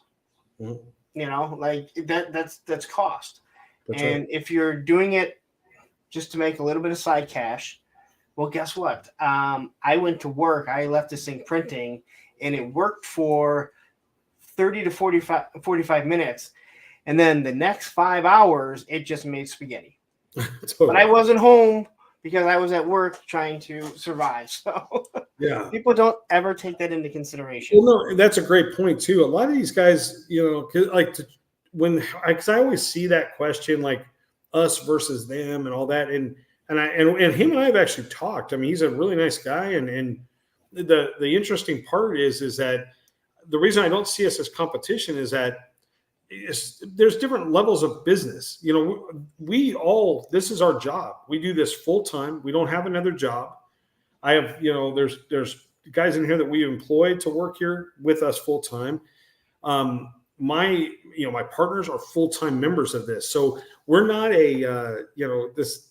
and that's another thing is like, you'll see a lot of those companies will print, you know, and they have to kind of stop and shut down while they're filling out orders. We're consistently sending hundreds and hundreds of orders daily. So, and you know, Mezco makes action figures too, but I don't consider that a competition to Classified. No, or Marvel Legends. Great example. You know, when someone says, "Hey, you know what? That roadblock looks awesome. I just don't think that it's $75 better than you know, the Classified one," I go, "Hey, I fully understand." Because that's a personal opinion. Yeah, Mezco sells a lot of figures, so it's like that means there's a lot of guys that don't have that opinion. You know, so and they're not competing against a $25 figure. They're not at all. In fact, we find ourselves, and a lot of people have kind of noticed this too, we find ourselves as the interim Mezco level figure. So like if you like G.I. Joe and you like the figures of what they're producing, but you know, we clearly have issues with the accessories, you can get a loadout from us with a G.I. Joe figure, and you're basically cheaper than a Mezco figure, and you're getting the same kind of Mezco quality. Yeah. You know, you could say the figures run a little different because they have a different articulation system, but in general, they can look very similar or detailed like you want, you know? So it just depends. Are you that kind of collector that wants something a little more high end, that's willing to pay for something that's done to that level? And if you're not, man, like I said before, if you're not that guy, man, I can be best friends with you all day long, because I know that not everybody feels that level.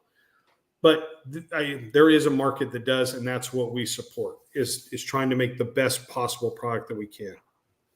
No, and I love your attitude on that. DJ Mr. McFly says, Mark, can we get a video of your headquarters built with your modular system, please? At first, I thought he was asking for a video of your new headquarters, which I'm like, well, we already talked. He doesn't really want to give that out. We are going to do a shop tour at some point. But this is for your I think this he's talking about for your modular system. Yes. So, Now we did a.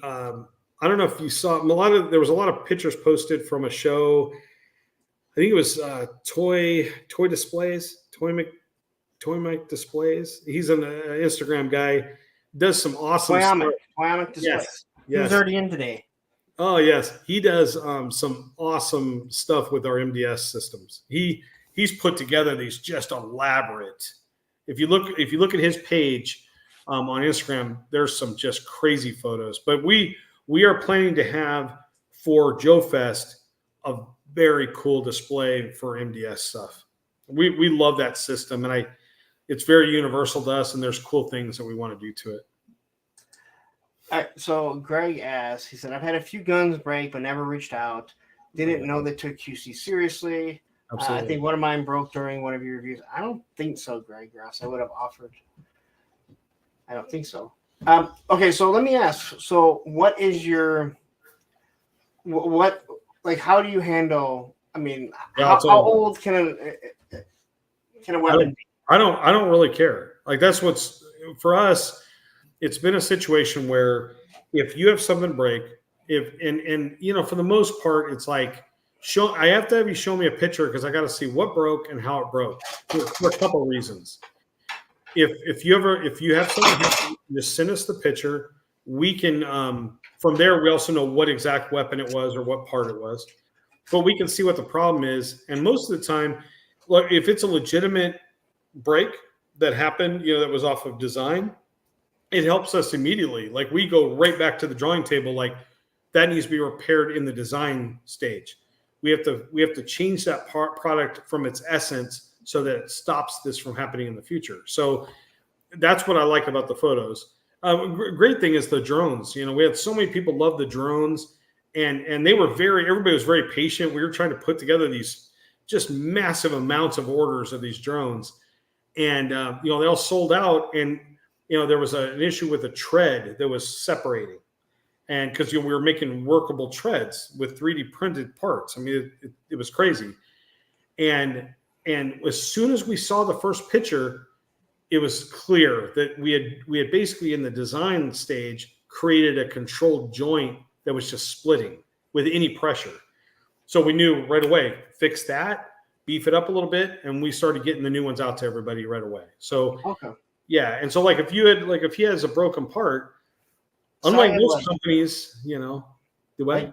So the barrel broke off on this one. Yeah, totally. So I actually kind of liked it. And sometimes it works. I know some of the AKs, the little tiny nub will break off or something or whatever. But it's like any of these weapons. You break any manufacturer's weapons will break if certain things happen. Yeah. Well, not all the classified. They just. Yeah. Unless they're a spaghetti. Yeah, that's another story. So we try to find that balance, man, between the flex and the rigid. We call it flex rigid. That's our system.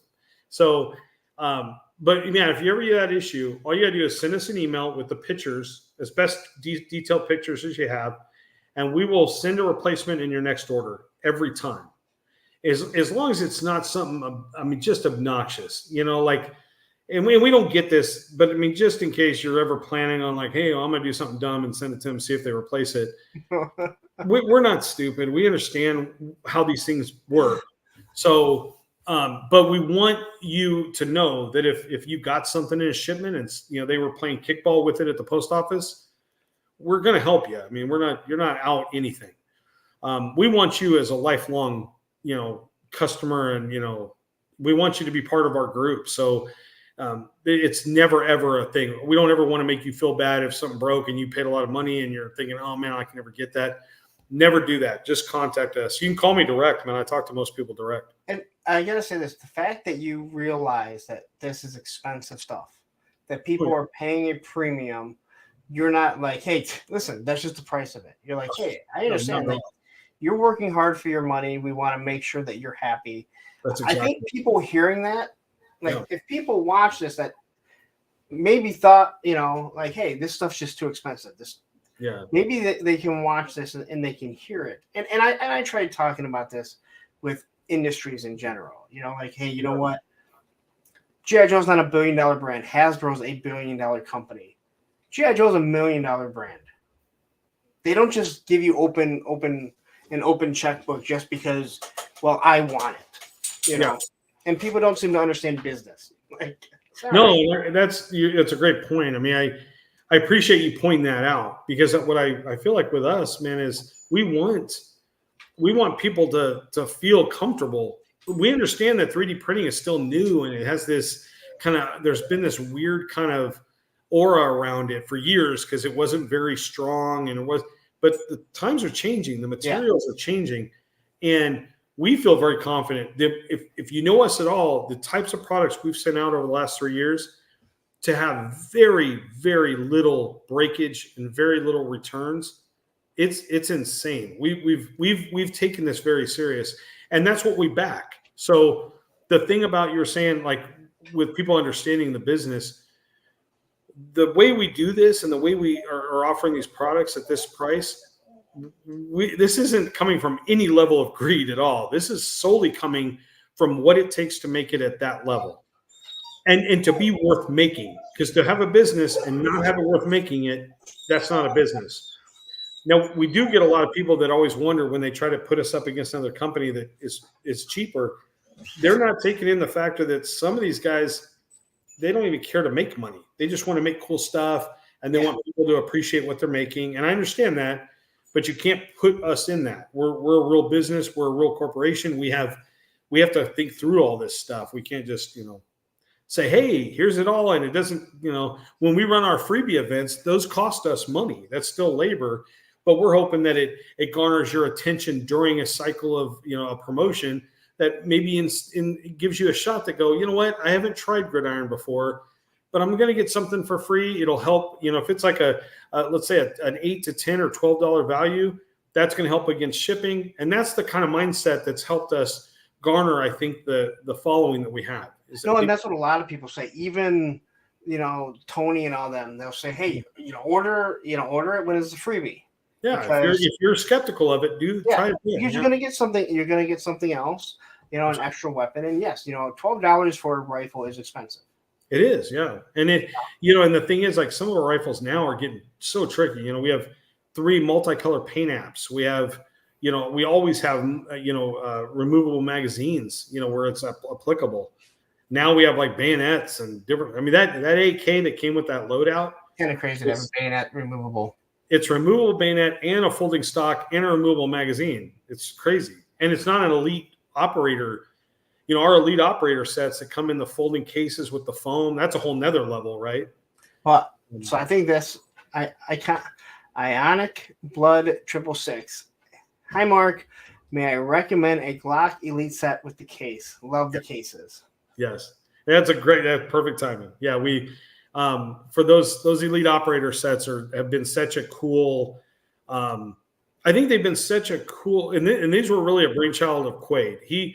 He's one that he's trying to design the best, coolest thing out there, and I wish you could see him in action, because you would understand, like, he's putting everything in. Like here we are, we're 9 o'clock. He's still in there designing stuff. So it's just around the clock, man. We're just going at it. And the designs are, I don't want to say flawless, but man, if you've gotten an elite operator set from us, he designs those foam cutouts on a CNC machine that we have.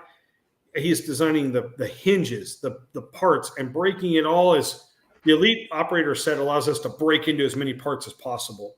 So when you can have like a Picatinny rail with a fully functioning EOTech and a silencer and different mags. And then if anybody got the 50 cal at all, where the bullet comes out of the magazine at 112 scale, absolutely insane. All right. I have 71 different Let's go. We're only at 3 hours. Let's do this. No. There's 71 chats that I haven't been able to watch. I've been trying to look over there and see, like, if there's any questions, but I didn't really see too much. I probably should have had Matthew jump on here to actually highlight stuff. All right, so down south they say, I just ordered the old painless set. That's one of the most beautiful toy weapons I've ever seen. Thank you, man. That was one of the that was when we were starting to reach out. You know, we had kind of gotten through the AKs and the ARs and some of the base like fantasy weapons. And then of course one of the first ones we had to take care of was that Ma Deuce. And man, that old painless came right after that. All right, so Tony's fragile ego here wants to know, Mark, did you like the Night Viper loadout video I did? You never said anything. He forgot to put the sad face at the end. So if I say no, what happens? No, dude, it's awesome. All that stuff is awesome. Totally. No, man, it's all good. It's all good. I'm just seeing if anyone had asked any other questions. I think we're working on another one here pretty soon. Another collaborative. He's going to do another figure that we're going to load out. Yeah, I'm just reading through here. I'm already slow. I'm a slow reader as is. Yeah, no worries, but no, I think you answered a lot of things that I think people love to. They just love to hear. Patrick just says, Lawrence, Chad, good evening. Time for bed. Mark, nice to meet you on the live stream. Nice. Everyone have a great Friday.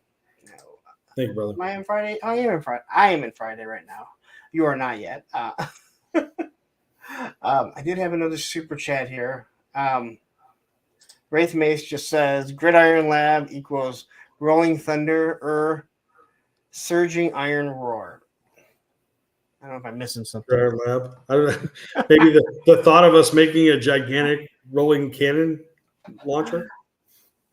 I'm in if we can do it. All right. So Graph asks, I can never forget if it's giraffe or graph. I think it's supposed to be giraffe because there's a giraffe there. Probably not a popular opinion, but a version of Tower Tools, Cliff Jumper, and something for Motu Origins would be swell if you're bored and dipping into sci-fi fun. Man, it's funny that question popped up. I was just going over this in the last probably 3 days. We're leaning heavily towards doing some Motu accessories. We've looked at, I'm a huge Motu fan. We talked about it, and you don't ever, everybody kind of bypasses the Motu accessories because they're almost cartoony in a way, but that's also He-Man-ish. It kind of feels like He-Man. But yeah, we've thought about and there's a line you got to draw because you can't do something super realistic because that's more like Mythic Legions, that kind of fantasy stuff. So we would love to do our take of a cartoon Motu line. So yeah, everybody if you have supported that, let me know because we're planning on taking a plunge. Yeah, so Down South says, do you have a formal suggestion system for people to submit ideas you might would want to use? Yes, and we this has been from the beginning. I honor a suggestion system like crazy because there's so many things that can be made.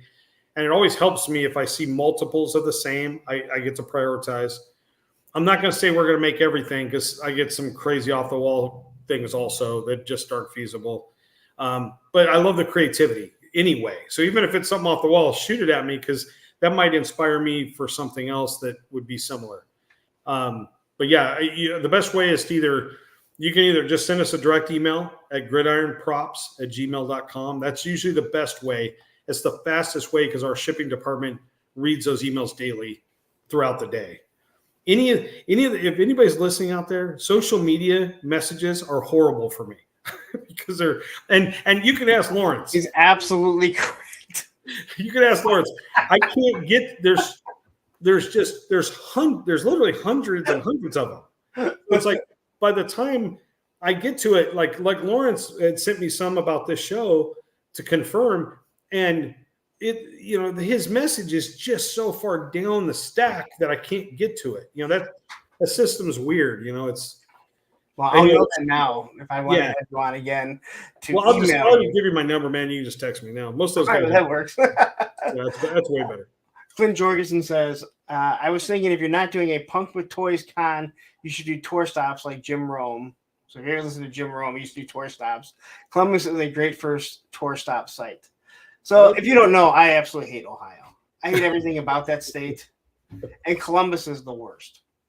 Oh, man. Hence.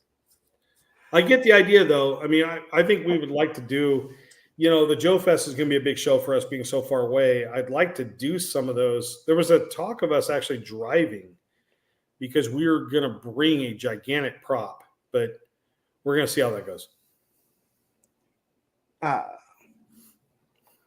Johnny says, if gridiron accessory breaks in me, I chop it up and make new pieces of equipment out of it. And he does. Yeah. I know. I keep telling him, I'm like, people are gonna like not understand what's going on because there is so many parts being used, and it's like it's all gridiron, like just meshed into like some crazy creations. His stuff is fun to look at. Yeah. Unfortunately, he doesn't have a phone that he can take pictures with. Get a phone. The other night on the stream, I said, yeah, so Johnny's basically taking the Polaroid picture, then he takes it over to Kinko's, puts it on their Xerox machine, scans it, then he walks over to his 95 Windows 95 system, and then he uploads it to Gridiron. That's it. That's it. Beckley, this I've never seen before. Says yes, it's pricey, but it's worth it. So my question, and this is a great way to put this. Everybody always kind of mentions it that way, like it's pricey, but it's worth it. Well, then doesn't it make it just the perfect price? I mean, like if it's worth it, yeah, then the price is appropriate. Like, something's pricey. I don't know. It's just all subjective to me. Well, we'd all like it to be cheaper. Yeah, but I mean that's with everything. But with that said, when I bought my Neon, I wished the Dodge Viper would have been the same price. That's true. Yeah, we can always we can. That's true. I'm just reading if there's anything else that's really been asked here. There were so many comments, and I do apologize, guys, because I was going through the highlighted stuff. That's why I normally don't do stuff like that. Well, we're gonna skip everyone because no super chats. Because you know how that goes. Bigger channels, we need to get super chats before we can ask, or we can answer it. I'm leaving. Well, it is after midnight for me, and I have to wake up in the morning. I gotta let my dog out because for some odd reason, when my kids let him out, he just goes in and comes right back out. I can't really blame them. He's just how he acts. And he's literally circling around me like a shark. I do want to say thank you for all the time you gave us. No worries, man. No, it was great to get to know you, man. It was great I love sharing any of this with anybody that, helps them understand where we come from, for sure. No, and again, I think a lot of what we talked about, and it's what when I talk to Lenny, usually when I'm talking to people, I'm talking to other YouTubers, right? Yeah. But talking to you, talking to Lenny, I hope that it gives an idea into how these businesses are run. So some people can stop asking some really dumb questions. And I know people get mad at me about it, but I'm sorry, when it comes to like classified and stuff, when people bring up, hooded Cobra Commander, that's such a trigger for me. But, they ask questions. They go to Facebook. They ask the question. A simple Google search will answer instead of clogging up everyone's, timeline, asking a dumb question or something that you could have found yourself. And yes, it does drive me nuts. I'm not gonna lie about it. And Matthew has dropped your YouTube channel. Oh, thank you, man. Thank you. And your website. Nice. Where he really wants you to go, and you really want to go there. And I don't know who has Airborne besides myself and Bobby B. Yeah, we're hoping this set will get everybody excited. I know that figure's getting ready to hit here pretty quick, so this should be a fun one. So I do want to say thank you very much. Seriously, it's been over 3 hours, and it flew by. Oh, that's cool. Yeah, it was fun, man. It was totally fun. Yeah, and I know Jim Rome was brought up. I model a lot of what I say about how I try and do my stuff, how Jim Rome and Dan Patrick do stuff. But they've always said like the best interviews are conversations. Oh yeah. Well, I think it's just the more real you are, the more you're letting that part out, and you've got that, man. I I can appreciate that with what you're doing. You're definitely a real guy. You're doing this from a passionate, standpoint. It's all a good thing. I'm glad you came around with Gridiron. I'm glad that we've been able to kind of, work a way into your heart. It's been a good thing. Well, it's easier, when they're good people, and it's, I've got to know Tony really well. Yeah. And everything that Tony, and again, like a lot of stuff that Tony explained, not even explaining, like he wasn't even trying. He's explaining the process of different things. And you're like, that. And again, I'm not one of those people that says, again, I don't know the process of everything. Yeah. But when you start hearing more and more, and it's like, all right, this is not, I think a lot of people really think you're just working out of your garage. Or we're just this gigantic company. We hear both things. Yeah. And we're not. We're right in the middle. We're a family business, Yeah. And if people don't see an interview like this where they hear everything that you've done, they hear from someone who just decides to drop a video and blast you for no reason. Yeah. And you're like, all right, well, I don't know why I took the stray bullet for that, but I did. Yeah. And I know some of it is, you got to have thick skin. That's all it is with all this. Oh, except, there's certain companies that just do stuff that doesn't make any sense at all. But those are, like I said, they're self-destructive anyway, Yeah. If you don't have thick skin and you're on YouTube, then you're doing something wrong. Totally. My son, when I try to get him to skateboard, or when I talk to anyone that's trying to learn something skateboarding, like, I don't want to fall in front of people. I'm going to be embarrassed. I'm like, then you are doing the wrong thing. That's right. Because you are going to fall. And no one's going to laugh, because guess what? We've all fallen riding our skateboards.